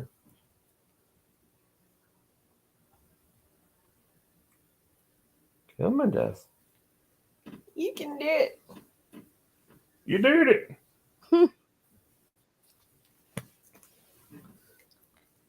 Okay, well, one of the ballista bolts just pierces into the side of the ship, shatters several timbers and everything. Is just very solidly lodged into the side of the ship. The other one just careens on by. How much damage? 20 damage. Do we need to actually put that, or you? I'll do that. Okay.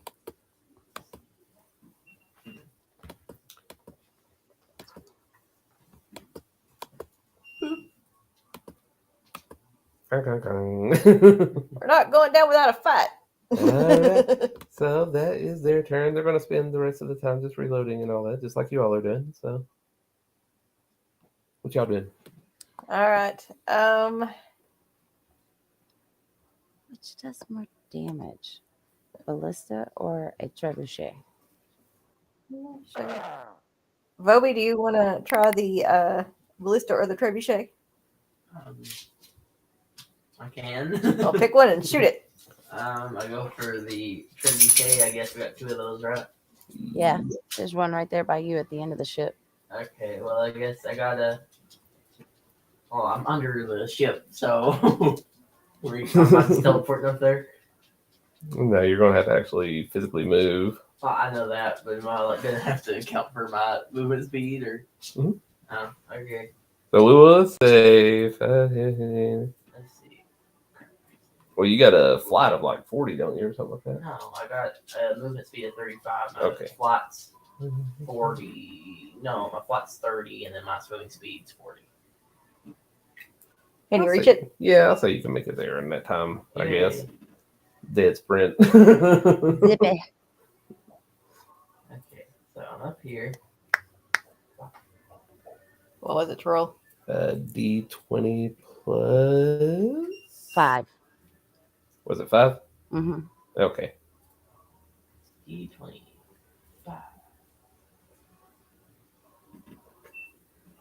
12 plus 5, so 17. Is that a hit? That is a hit. Roll for your damage. Crap, I'm running all battery. What was the damage? 5 10s? 5 5 10s, D10s, 5 D10s. Yeah.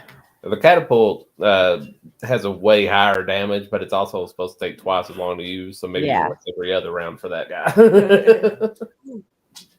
Okay, and then 26. What are we up to now? 59. Now, the thing's not dead yet. It's just certain things happen at certain times, and I just got to check that real quick. I need to go grab a charger. Okay. Roll your damage. Yeah. 26. Let's see.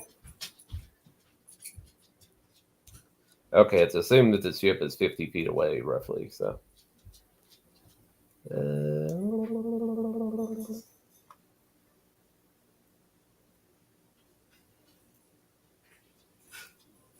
Okie dokie. Nothing happens this round. They're just going to reload and fire their ballistas. We still got another round to go. We only fired once. Oh, yeah, okay. My bad. Okay. Who's near the other trebuchet? Deke. Okay, Ezekiel. Go ahead and fire upon that ship.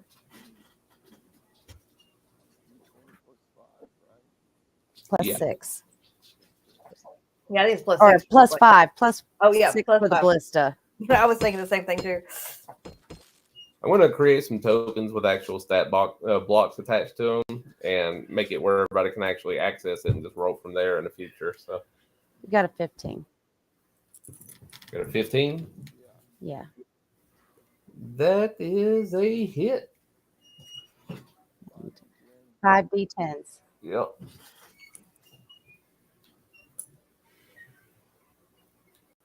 And I think some folks have homebrewed some decent ship combat rules.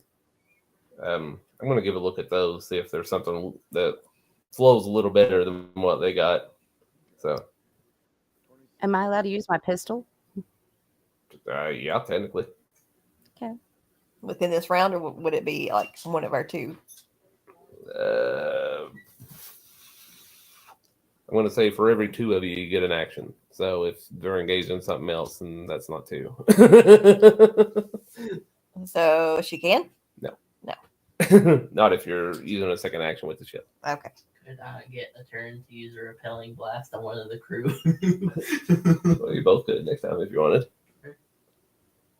Okay, so I'm entirely brain farted. You did do the damage, 26. Did I put that down? Yes, I put that down. And did you all go a second time yet or not? Yes.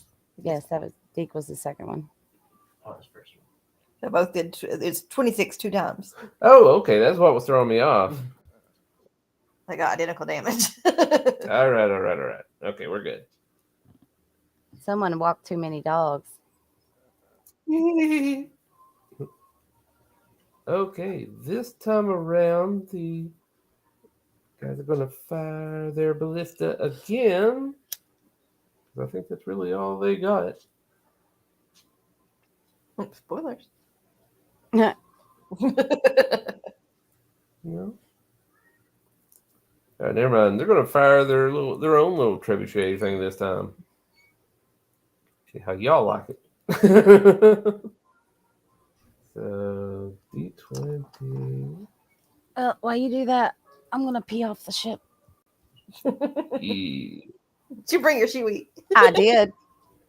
Everywhere I go. Blue honey, what are you doing? Scratch his butt. They missed with the trebuchet.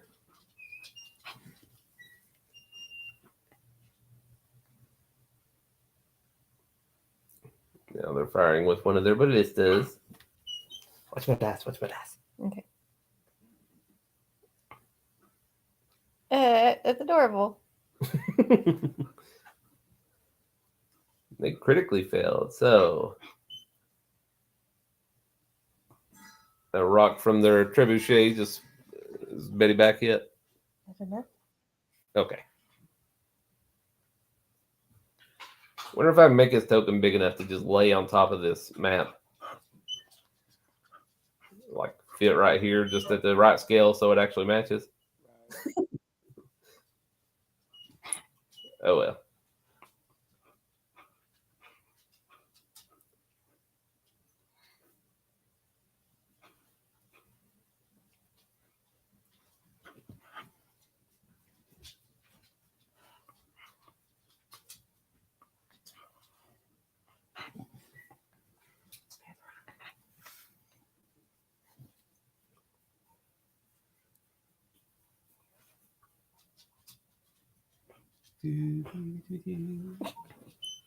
What you want? What is buried? What's his burrows?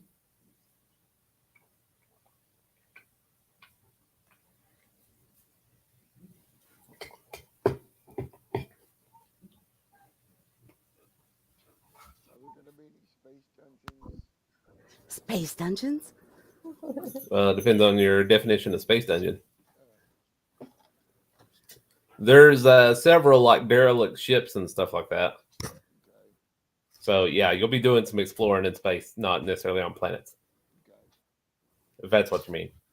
That's not what I was thinking, but okay. They're space vampires. Hello. Well, there's space ills too, so I'm not surprised at anything at this point. You throw it at me, I'm gonna believe it. To elaborate, space vampires are called vampirates. Vampires.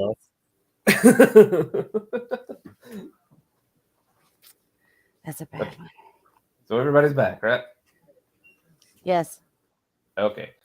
All right. So by the way, these are Githyanki. I don't know if I'd ever actually mentioned that.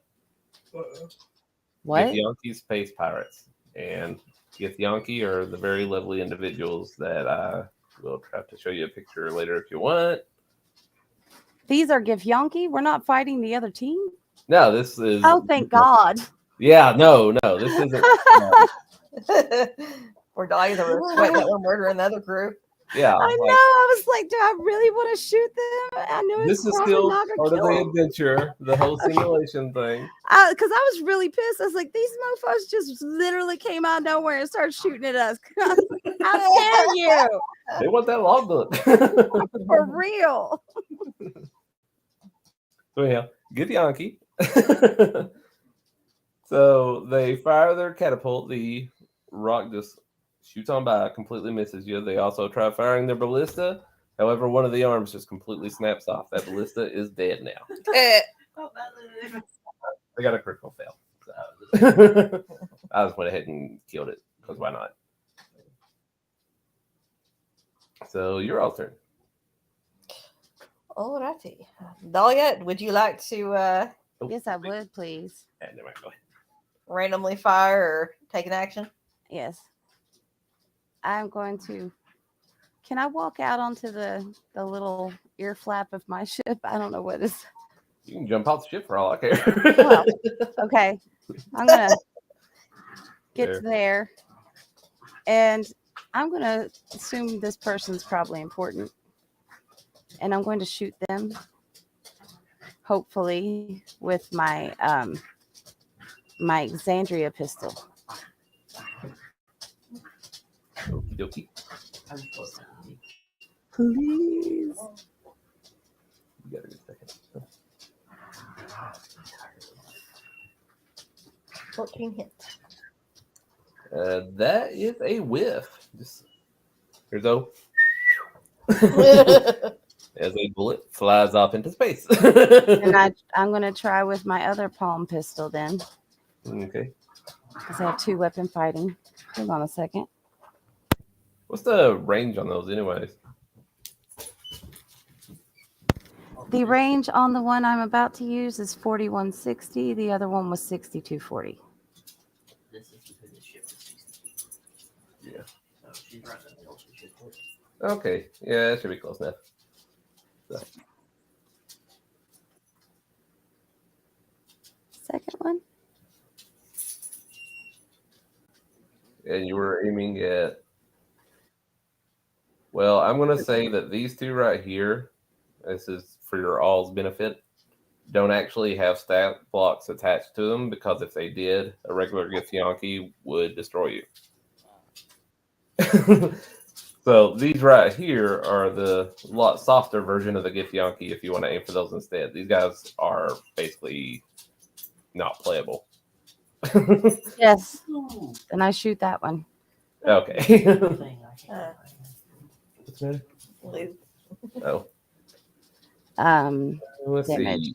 You wrote a 18. Yeah, that'll hit. So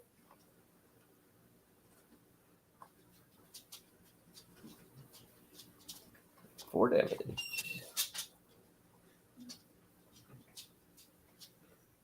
Okay, you catch this Githyanki right in the shoulder with a bullet. He's still there. He's just pretty much lost the use of that arm. Clappy, clappy. And Did you get back in the WTT yet? Okay. And I'm assuming that's your turn there? Okay. And where we gonna go? Sure. Okay. So I will use my repelling Eldritch Blast if that's okay.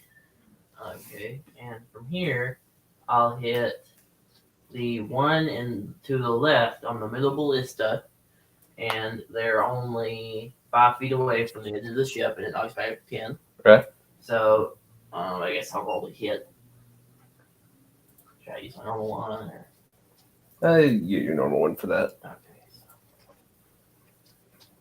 So. A 20. Nice. Okay. It's going to be repelling. How do I actually add that? Just tell me. Oh, okay. Okay, well, I'm adding repelling, and I'm doing the damage. Okay, a 10. Okie dokie. And it was the one closest to the rail or the one closest to you? It's on the middle. Like over here, or here? It's in the middle catapult. The middle catapult? To the left. To the left. So that one? Yeah. Okay. That one will go back 5 feet. Okay. Well, 10 feet, technically, so 5 feet off. All right. Well, that particular Githyanki is hit square on with the repelling blast and takes a tremendous amount of damage. He's staggering and everything, and he just stumbles completely over the rail, and he's just bobbing in space at the moment. Space Bob. Yeah. Well, there's no rules for inertia. So, okay, we'll say he drifts an additional 10 feet. How's that? 5 feet then. There. Nice. Yeah. And is anybody else taking individual actions or a ship We're only allowed 2, aren't we? Yeah. Well, you're allowed one more ship action. Oh, okay. Ezekiel, you want to fire something? Alrighty. Don't hit me.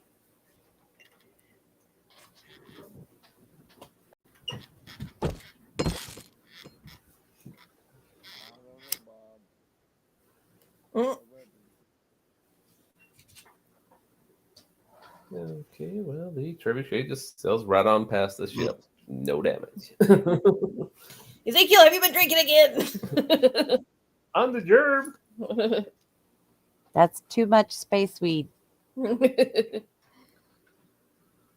Okay, well, these two guys are now useless, so the two on the front are going to try their trebuchet, even though one of them has a gimp arm, so that's going to slow them down a bit. I'm going to give them disadvantage on it.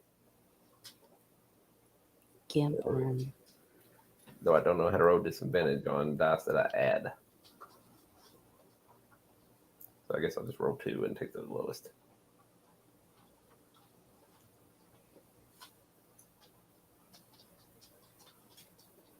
Still hit you.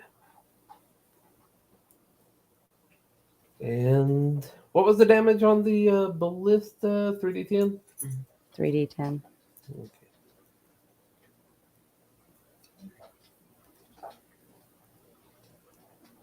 Your dice speeds.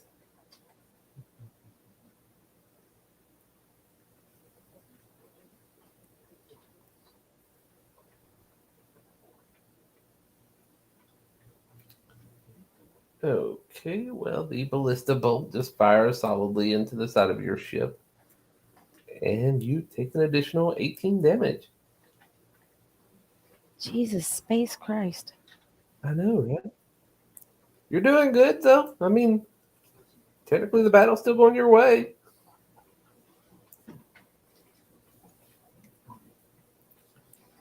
Is it our turn again?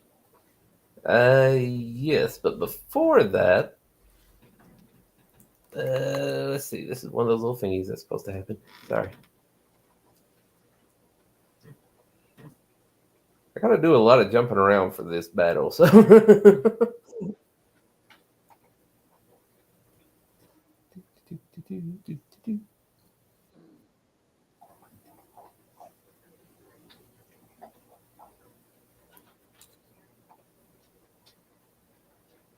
Okay, from the sounds and explosions and everything from your all's battle and the rocks and ballista whipping by and everything, two shadows, former crew members of the flying fish ship, are attracted to the battle, and they will be participating going forward as they appear on your ship. Are we in Never Neverland or something? I'm throwing them on here. So, do they get extra actions or what? Well, these are individual monsters, so yeah, they will get extra actions. So put one over here. Have they come to fight us or with us? They're just fighting whatever's around, so that's you. Oh, Damn. so they're just angry in general. Yeah, they're just angry, malevolent ghosts. Can we warp speed out of here? Not with another ship. Like, you won't be able to warp around, but you can technically still try running. And this isn't a very in-depth picture of these guys, but I'll send it.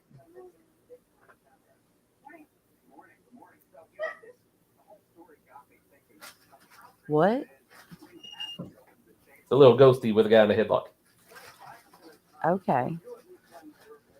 Oh yeah, you got two of those bad boys on your deck now. It's a Dementor. Yeah, basically. And it is now your turn. Okay.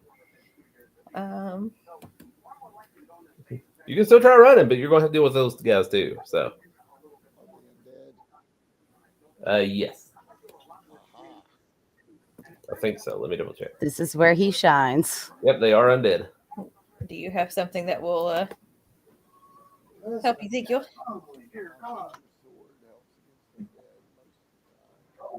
Do you want to take on one of them? Go for it. All right. Yep.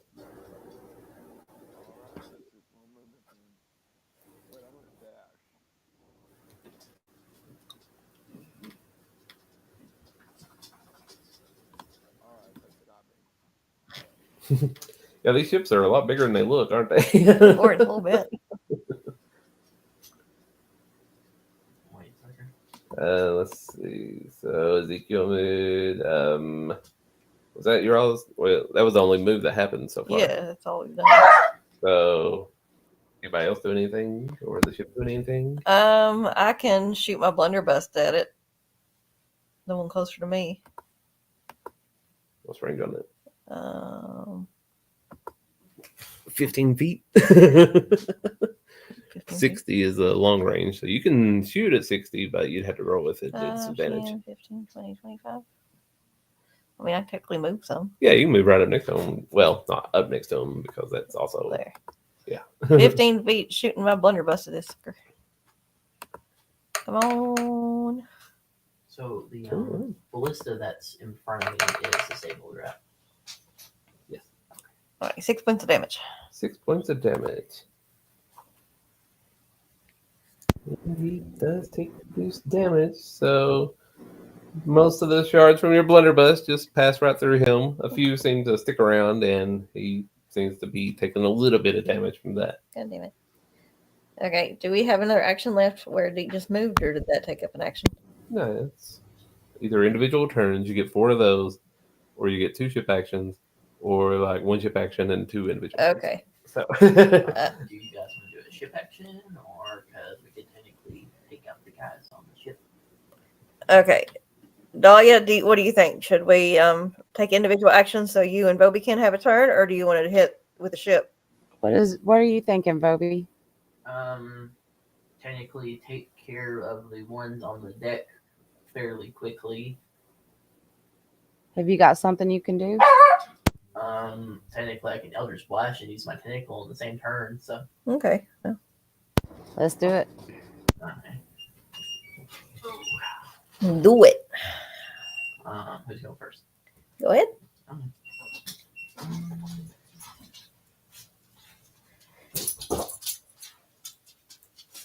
why is this one? This one didn't right? Accidentally almost killed one. There we go. Okay, I will move. Actually, I won't move. I will use my Eldritch Blast. Find my. God, puppies, please. What? Wrestling on top of me. Your Eldritch Blast, it should be under spells. Okay, I got Agnes Blast for. Okay. Okay, I don't know if you guys can hear, but she's going to Eldritch Blast. Which one are you doing? I can Eldritch Blast the one next to you, closer to Ezekiel. Okay. With my repelling, and then I can use my tentacle to attack the one near the stairs. Okay, roll it up. Okay.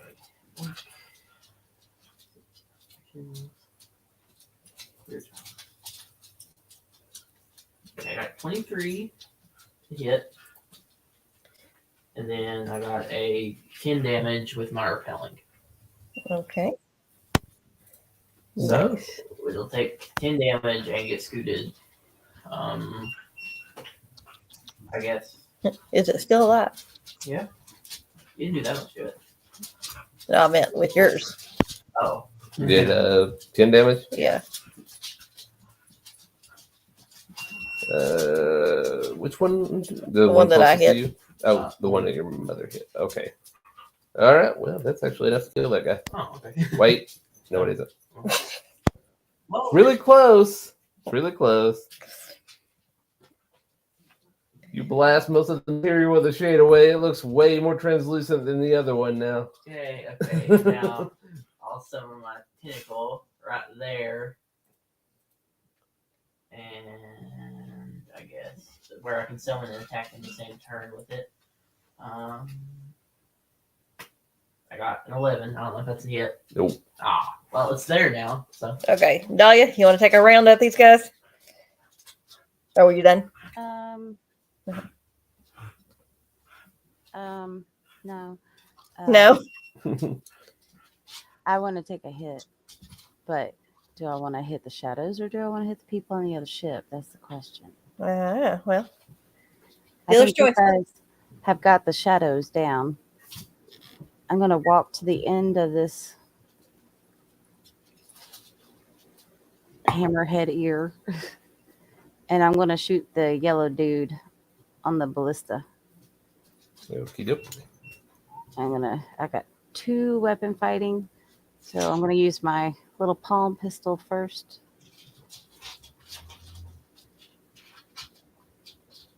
Enough to hit.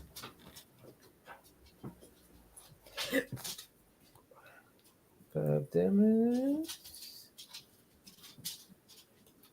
I hit him square in the chest, and he's just struggling, but he's still moving. He's holding his chest with his one good arm. I'm going to try again and fail and call my turn.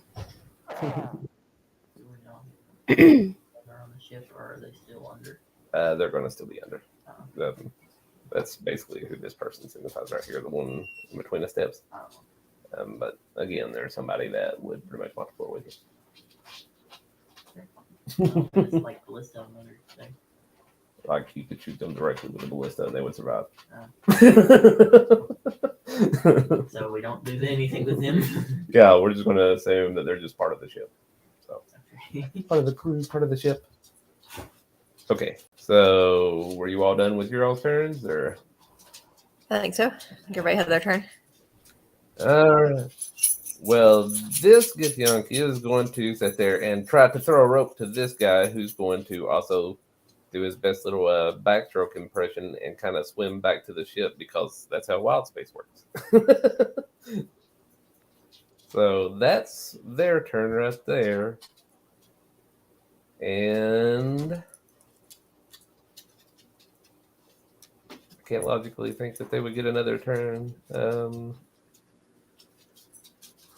kind of too individual. I'm going to give them a disadvantaged attack again. It's like they shouldn't get a fully prepared attack, but they can't really justify not having an attack.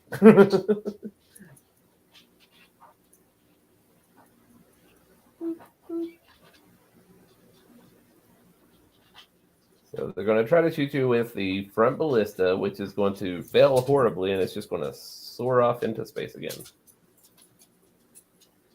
while also snapping that ballista because Githyanki craftsmanship.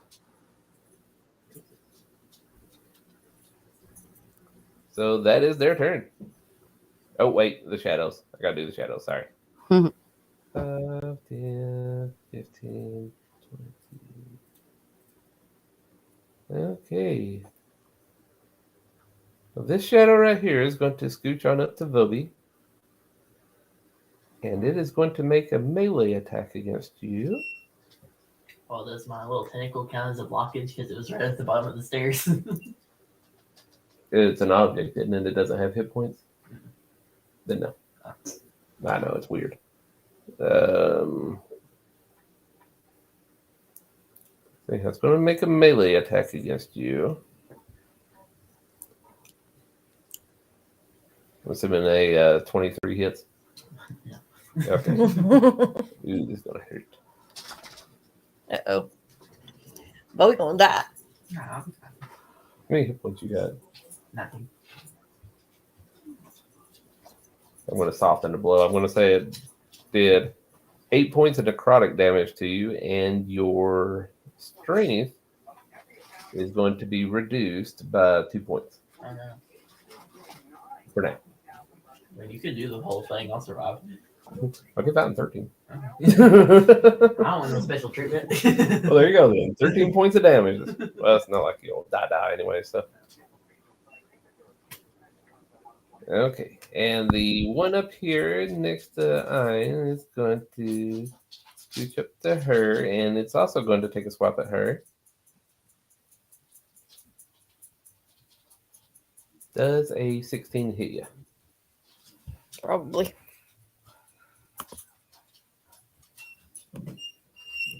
Yep. Oh no. Okay. Ew. All right, you take 8 damage, necrotic damage. Okay. And let's see, and you lose 3 strength points for now. Okay. Okay, and that is their turn. So now it's your all's turn. I'm assuming it's okay for me to take an individual action. Okay. Yeah. Let's just do individual actions. And Bowie, do you want to go first? Yeah. Okay. Okay. So, can I heal off this thing in any sort of way? Directly off of the undead thing? Yeah. No. Oh. I'm I have my fang bite, so I don't know. It's gonna be weird. going to make the ruling that undead things are immune to that. If it isn't already a ruling. Ezekiel, I'll pick you up next if you want to be thinking about what you want to do. I will use my Eldritch Blast point blank. With my repelling. Okay. And hopefully how it works. So Bubby's going to repelling blast this guy. Okay, I got 21. Did this come with the stockings? Damage, I got an 11. Okay, so it will be launched 10 feet back. If you want to move it. Okay. It's like right in front of me, so it's So you did 11 damage? Yeah. All right, again, Phobe's Eldritch Blast just rips away most of the creature and everything, leaving it just translucent and just looking like it's full of holes. And But then, it's still alive. Why don't you hide on yourself? then I can move my tentacle 3 feet, so it's right here. Okay. And then this is right here. Right. And that's like 15, so I'll move it like right here, and then I'll attack with that. Actions. And that doesn't actually count as using one of my uses for it. It's just a Right. summon. Yeah. Okay, so hit. I get a 20. 20. And then for damage, I get a 7. Okay, so Bubby attacks it with her tentacle, which wraps around the creature, and you just see it silently screaming as it just completely rips it to shreds, and it just fades into nothingness. Yum. So, whoop, that was gone. Then in your turn. Okay, Ezekiel, you're up.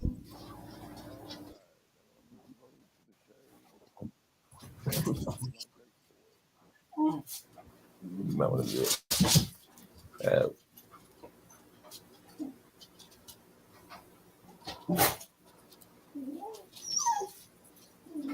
Our dogs are getting ready to lose their poops, so we're going to let them out really, really quick.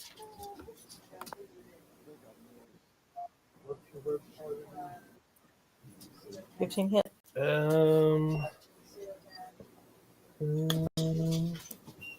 No, it's enough to hit. Roll your damage.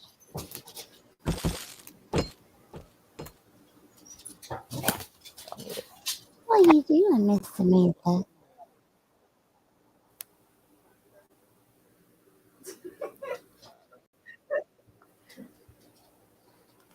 They said they're going to take the dogs out.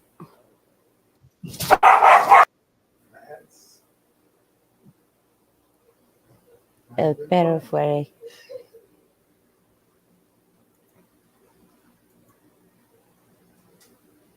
It'd probably be a cat version of Never Gonna Give You Up. Okay.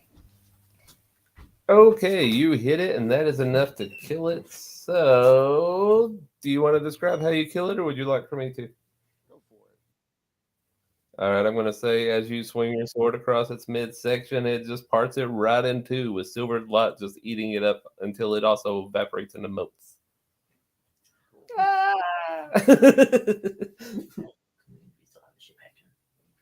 Mhm. So you all still have either your ship action or your two individual actions. Oh, yeah. Do you want to fire either something from the ship or something personally? Now, as a helpful aside, I will say that you can win this battle either by killing the crew or attacking the ship, but splitting it will just make it take longer. Yeah. Hold on a second. So you're more than welcome to do either or both. Okay, I got a movement of 35, which can get me to the ballista. And fire a ballista at them. 220 plus 6.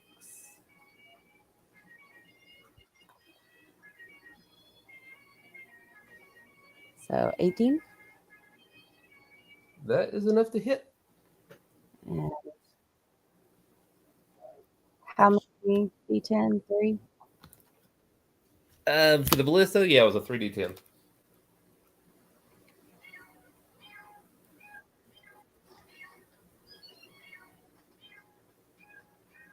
Nice. Sweet.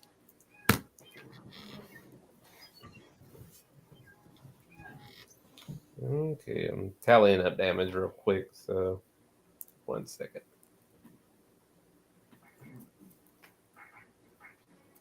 Take that, you rancid ass goblins.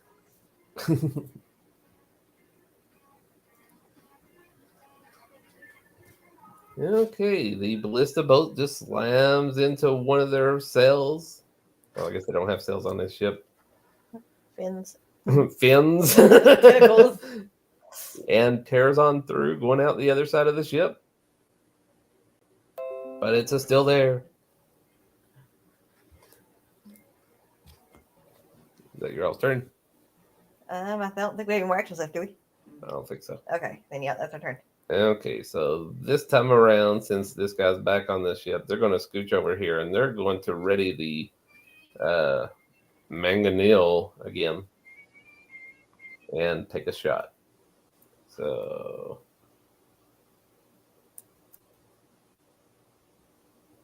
It's like, why did they have to choose the most clunky name?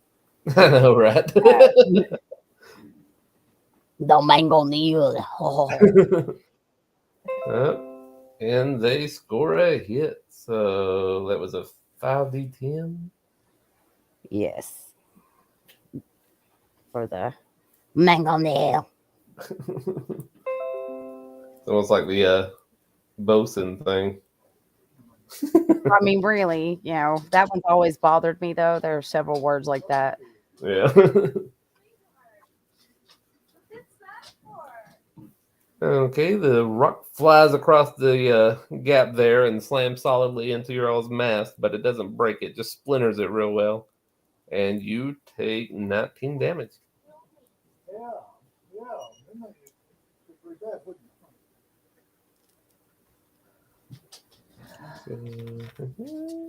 Let me fire at them again. And let's see. And their other weapons are destroyed at this point. Well, I guess they're just stuck with the one attack, and that's all they're going to do. Nice. So you're all straight. All right. Well, I guess let's kill this stupid ship off. Who wants to fire at it? Who's on what? It should be.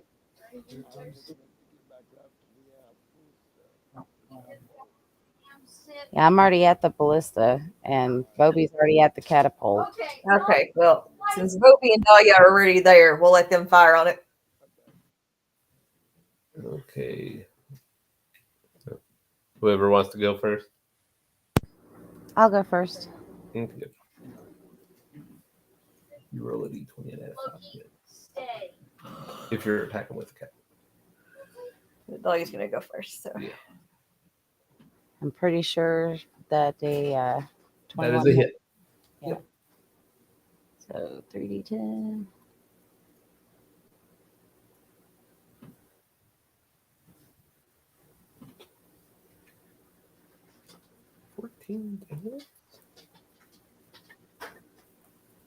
Can I aim directly at their mangonel? You can. I would like to aim directly at their mangonel. Okie dokie. But that counts as an entirely separate object. So 1 second here. What? But that means they can't hit us. It does, but it is its own separate object, which means it takes the hit, not the ship. I mean, it's better that's the ballista, not our mega deal. I mean, do you think it's better to hit their last remaining weapon, or just? It's entirely. I mean, what I'm asking my crew. What do y'all think? Well, it's about you, God. What was that, Ezekiel? The mangonel. Go for it. Okie dokie. Go to you, Bobby. So we will say that your roll hits and you hit it for 14 damage. So the ballista just shoots off into the other ship and hits the mangonel, and it just lodges into the gears. It's going to take them a minute to clear it out, but it does damage it fairly substantially. Yeah, Bobby shoots for the middle of the ship. Okay. Kill it with fire. 17 hit. Yes. And then 5d10 for damage.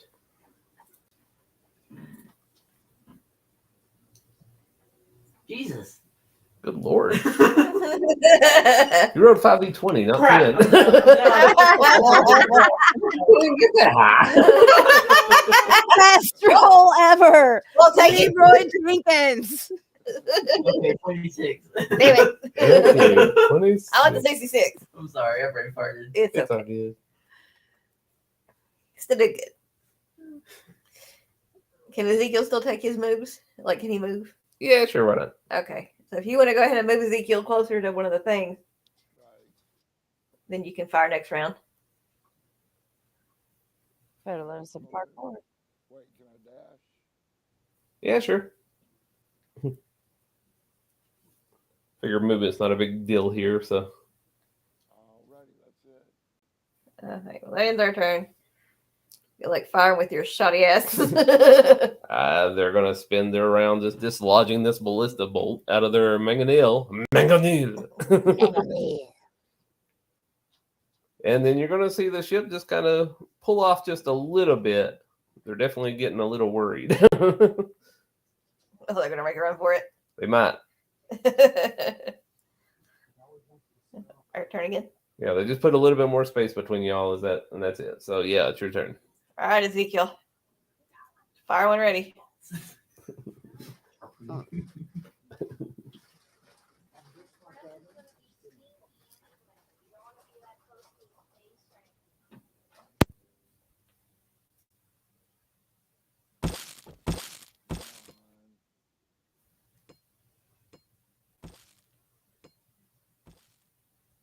already.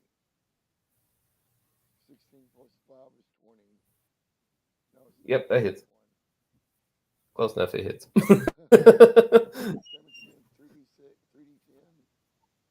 3d6, 3d10. 3d10 for the ballistas, 5d10 for the mangonels. I think you're on a mangonel right now. Yes, 5. I'm gonna make it. There's 2 of them. I had that part basically blocked off. I had to do that earlier. 26 damage. What is with you all in a 26? Good lord. I know, right? We're stuck in a rut. 4th one. In a row. Yep.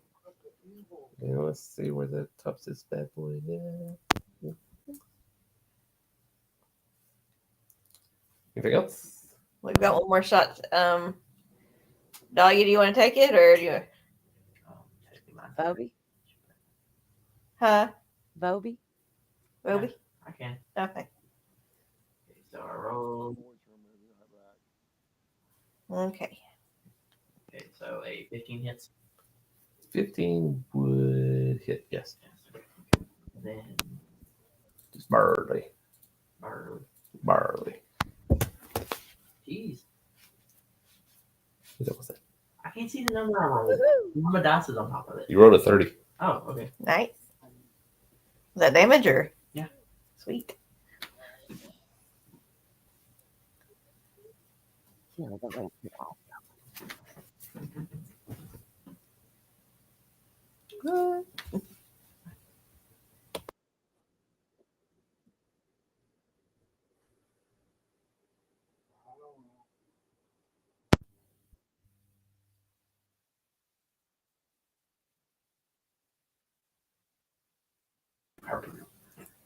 Okie dokie. Everybody here? I think Dee's still in the Yeah. Go let dogs out. Easy E had to walk the plank. Will you? I'm not. I didn't say you had to. I just said we got it. But I'm also asking you. If you play more Minecraft. I'll play for you. Yeah.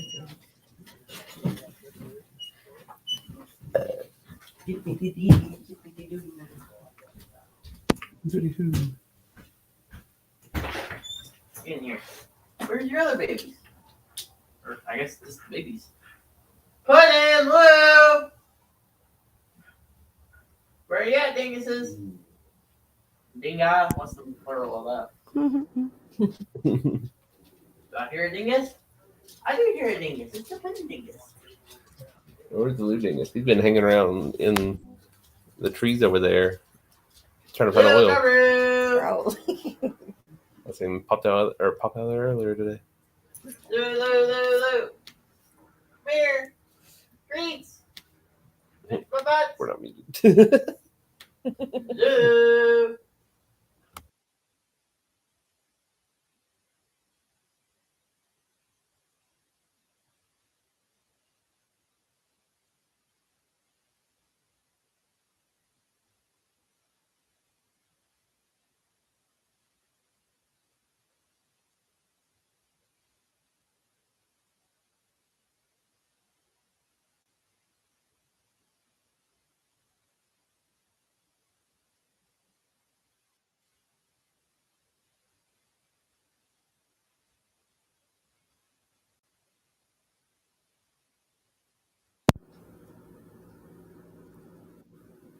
Remember somebody saying that they were going to have to stretch this out? And here we are at 9 o'clock, still playing. I know, right? I'm over here like trying to pass out or trying not to pass out. Yeah, I think I sat in there with you guys a little bit too long. These battles get intense. Apparently. Get it, come here. Luke, come in? Yeah. I'm back. Welcome back. All right, where we at? Okay. So we're gonna say, as you all fire the mangonels, the rocks crash into the ship and completely blow through the other side. So there's a big, massive hole through the middle of the ship now. Nice. And now the ship basically is going to turn tail and start running. Boom, shaka, laka, laka. You have the option of whether or not you want to pursue them or let them go. There's no repercussions either way. Let's go. Yeah, I Let's say let's return with the the thing. Buddha. All right, well. Get back with that log. Let me These get back to things, that section then. they're not even real. So it's not like we're saving anybody from the trouble later on. I know, right? Foreboding, are they going to come back later with a vengeance? Mm-hmm. Is it going to be like in your skin? Yep. Exactly what's going to happen. Okay, so you return back to your journey, and you're heading back to Toril to park your ship and report your success. Okay.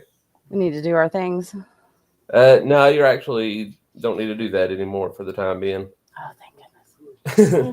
So, after a short while, your ship starts to slow again, marking an unexpected presence of something else in the vicinity. It takes just a moment to spot another hammerhead ship in the distance. The other ship is severely damaged and adrift. Every few seconds, bands of electricity ripple out from the center of its hull, dealing further damage to the ship. So we will throw you on a map here. Do we have to check on it? You don't have to, you get to. So we will give you a decent map.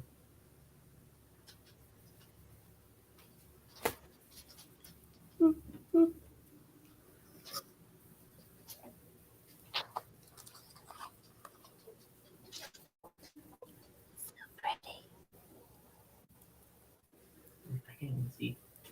I'm going to have to reload them. It might just take seconds. Sometimes those load a little slow. Okay, I'm good now. Okay. Where's the ship? It's right there. Like the tokens. I was trying to add another one. So Men are so blind. it wasn't in my thing. I couldn't see it. So we're going to say that this ship is basically adrift. Lightning and electricity popping all over it, little electrical bolts, etc., etc. On the deck itself, you can barely make out the shapes of Mikan and his crew. He's the spelljammer of their ship, obviously. And he's frantically waving his arms, hoping that you'll see him to come help. So, what do you do? Captain. So we keep going back and return our journal. He's going to abandon him? No problem. I do have to ask, is this school about cooperation or is it each man for their own? Kind of depends on what you're doing, but yes. Screw those guys. We're going back. I'm tired. All right, we have to follow the captain's orders. Now, this is a good opportunity for you here, so... Is there anything worthwhile taking on that ship? Friendship? Potential money? Yeah. Yes. Cooperation is Companions, always good, Captain. Screw those guys. Let's go. Okay. So... What? It's nothing good. It's just companionship. Do you really want to make friends? Yes. I get hungry. I can eat your bones. Fine. We can go save them. Yay. Okay, so you're all going to assist with this ship. Yes, thank you.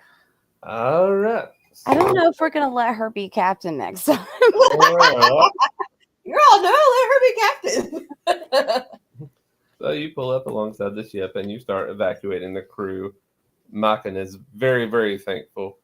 And he is just being profusely thanking you for, one, boosting his confidence, and two, for helping them when they're in trouble, even though you didn't have to. He's very, very appreciative. You're very welcome, Mikan. And we're glad your crew and you are safe. Now we're going to get you back to the school and we're going to have third breakfast.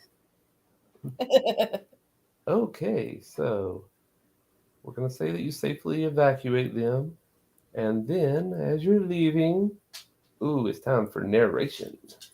Hopefully. These ships just that Yep.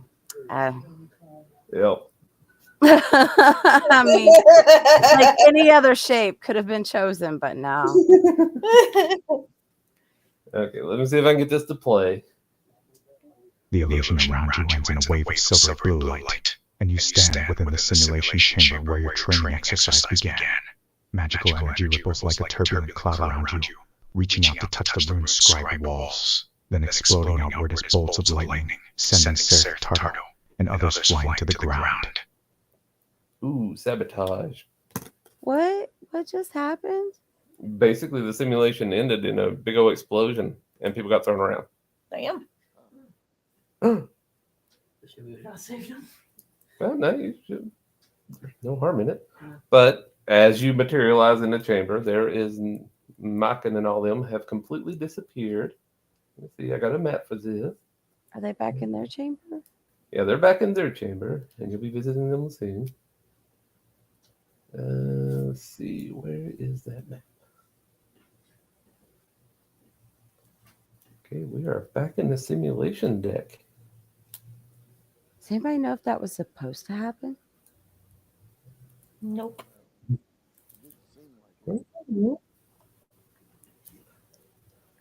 I'm gonna run out into the hall. Okay, well, before you do that, everybody needs to make a Dex saving throw. Dex 13.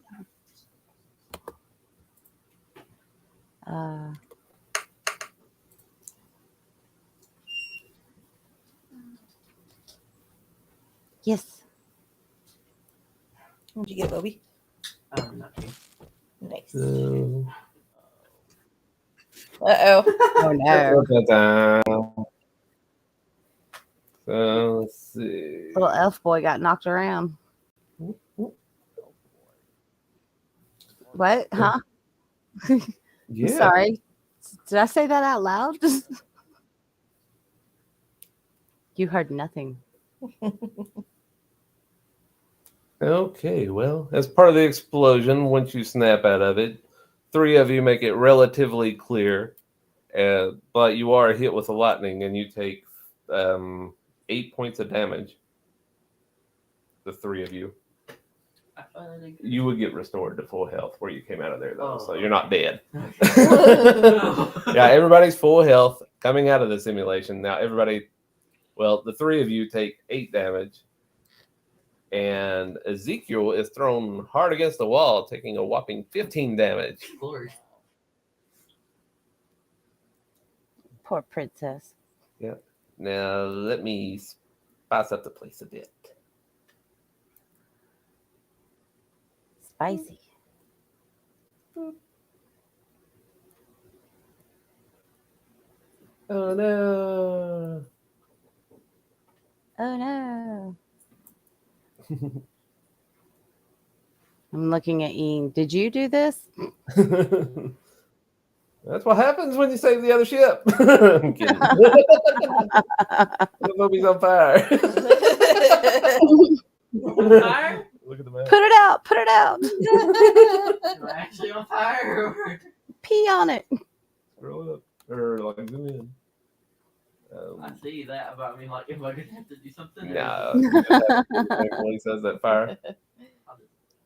Okay, so anyhow, as you come to, most of the magical backlash caused by the sabotage was directed at Seraph and Bosun Tarto. Both of them are badly injured. However, they are in capable hands and everything, so they're going to be tending their own wounds. You don't have to worry about them. You just have to worry about yourself. So what are you doing at this point? You're in the middle of basically a terrorist attack. Are there terrorists around? No. It was like a bomb went off. So.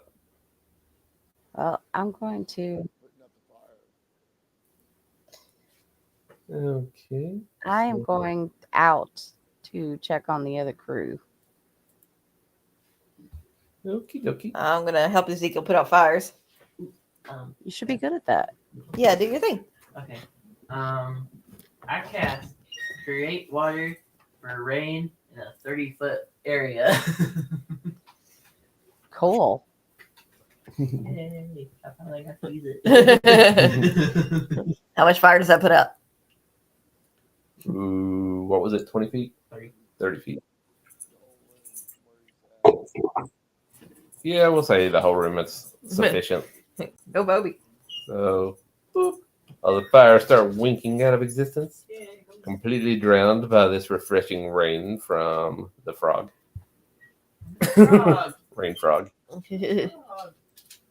That's adorable. Can you do that over here? Can you do that over here? I think I can only cast it once. Now, when Dahlia enters the room, she finds a whole different scene. Oh, noes.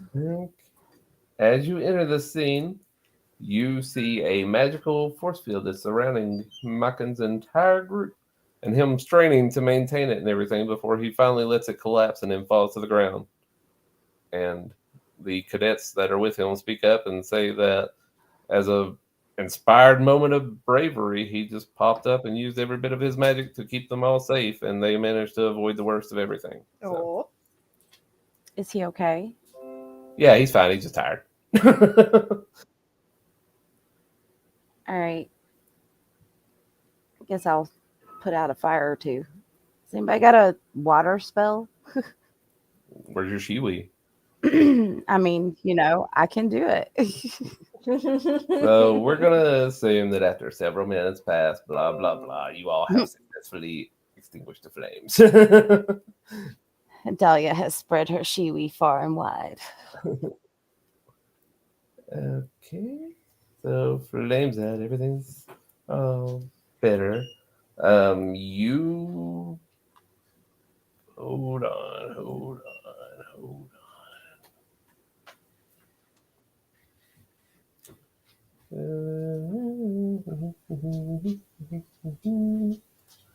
All right. As you all are collecting yourselves, all the other officers and everything in there are as well, and they start investigating the scene, see if they can find any clues. So, what would you all like to do at this point? Well, now I'm checking on the two people in the hallway.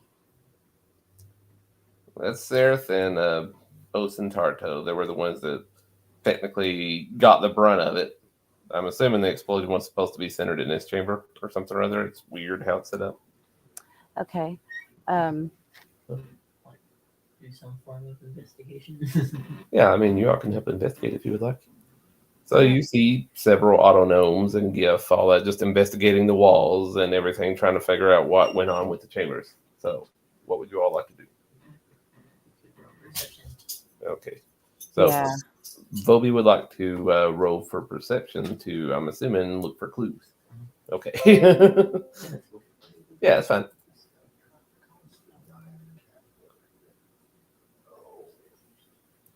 Perception. Wood. It was balanced on 20 and then it went to 2. I'm sorry. Anybody else want to roll? You're all more than welcome to look. Hold on.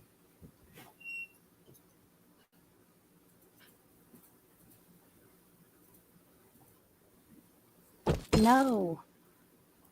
That's supposed to be with advantage. Hold on. Let me re-roll that. Because it's supposed to be with advantage. Woohoo! Much better.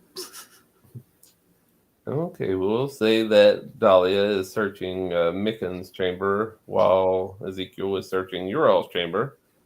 And roughly about the same time, you both make the same discovery. You discover odd-shaped metallic plates that have been crudely jammed into the walls in certain sections. Each section, like both chambers, have identical plates. And each of them bears a jagged sigil carved into it. There's no picture of the sigil, otherwise I'd send you one. Are you serious? Yes. So that's all you found. Just 2 metal objects.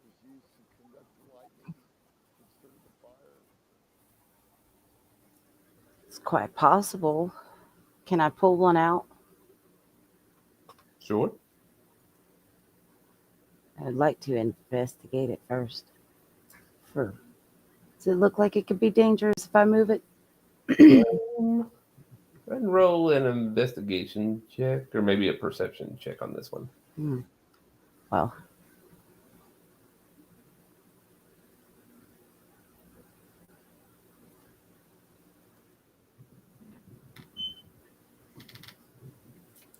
Well, looking at it, you can tell that the metal itself appears inert. It's one solid part. However, it does seem like there might be more to it. Okay, I'm not going to touch this. But I will let somebody know. Can I draw? I'm going to put down that I took down a rough symbol, an outline of the glyph that's on there. Okay. All right, and I'm assuming you want to report your findings then? Is that what you said? Let somebody know? Yeah. I'm assuming there must be some higher ups around here that are not injured. Okay. So, well, everybody's pretty much aware now. Like Tarto and Seraph, they did get tossed around, but they're capable now. They're awake and all that. So they just got beat up quite a bit, and they've recovered since then. So at least they're conscious. Who had access to these chambers? Well, before they can answer anything whatsoever, as soon as they see the object in your hand, Bose and Tarto jerks it out of your hand, and then I'm going to play some audio. Bose and Tarto scowls.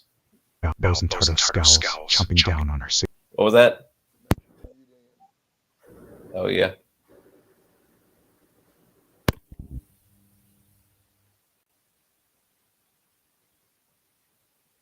Not hearing it.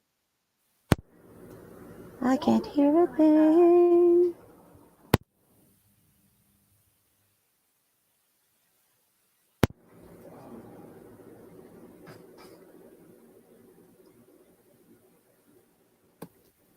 Yeah, screw it. It doesn't look like it's going to play. So I will just go the old-fashioned way. Okay. Bosun Tarto scowls, chomping down on her cigar. She points at the sigil as she looks to Sarah Thabazine. Does that look familiar to you? Sarah's quicksilver eyes scan the object coldly. Volcath, I should have suspected. It appears that Mercane's grudge against Mert has become a vendetta. The old wolf must be told. So they're completely didn't even pay attention to what you said. They're just talking about their own little thing now. She said something about the Vulcan's grudge against Mert. Volcath, I can spell it all out for you. Volcath, okay. Volcath is a name, so Vocath. Who is Volcath? Somebody you haven't met yet. And then there are Mercane. I'm assuming that's how it's pronounced. Mercane.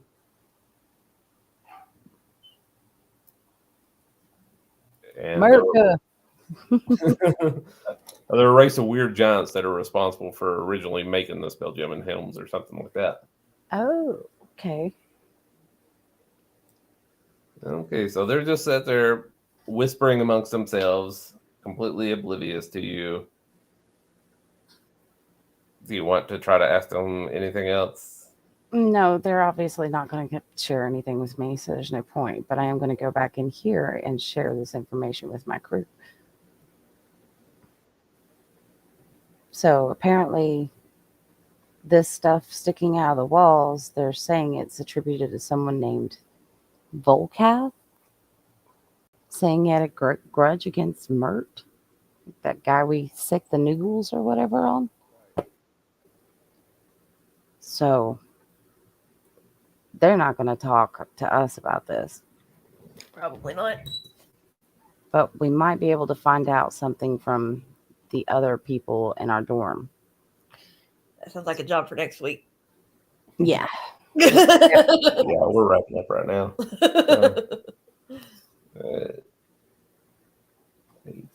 2 seconds here. 2 seconds. 2 seconds. All right. So, as you're all wrapping up your talking and everything, let me find that one little section. Sorry. Okay, finishing their conversation, Bosun Tarto turns and addresses you all now and says that regardless of the situation and everything, you still need to be rated on your evaluation here. And I would like to report that you did complete everything successfully. So, You get a fancy little report card that's not filled out because why? So you were actually being graded on everything through there.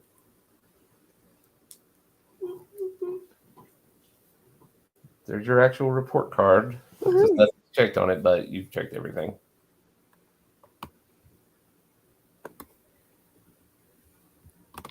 Hey, see, we got points for helping the other people. Yeah. So she says, congratulations, you've won the competition. And as a reward, even though it's not the best of times, you're all still entitled to a reward. So each of you is being given 100 gold pieces for compensation. Sweet. Cool. And you may now return to your barracks, and that's enough for today. The end. And you're all level 3 now. Then. Oh, yay. Level 3. This goes quick. 100 each. I think they make up with the lack of all the other stuff in this adventure by just stuff in your pockets before you actually get to where you can spend it. Huh. Works.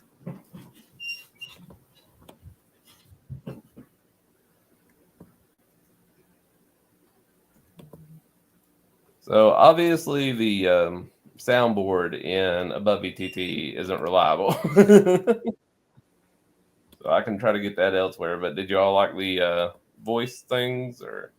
Yeah, I did. I liked it. If we can, get it worked out for next time. Yeah. I mean, I can find another application we can play them reliably. I know you like doing that rather than reading big blocks of text, so I'm perfectly fine with it. Well, I get tongue-tied, and y'all have no idea what I'm talking about. So. Well, that's fine. I totally get it. And again, with the whole way this, we're on the ship anyways, I think it works out and it's fun. So, And again, the double voice doesn't bother me so much because it just puts more realism of, like thinking, this is your captain speaking. Yeah. Were you still getting the echo even without the microphone, or? There at the end, yeah. Okay. Well, like I said, if I can find some other application to load those in, Sirenscape or something like that, then maybe it'll work a little better. So. Yeah, so we'll see. It's fun. I think they just went out. All right, bye.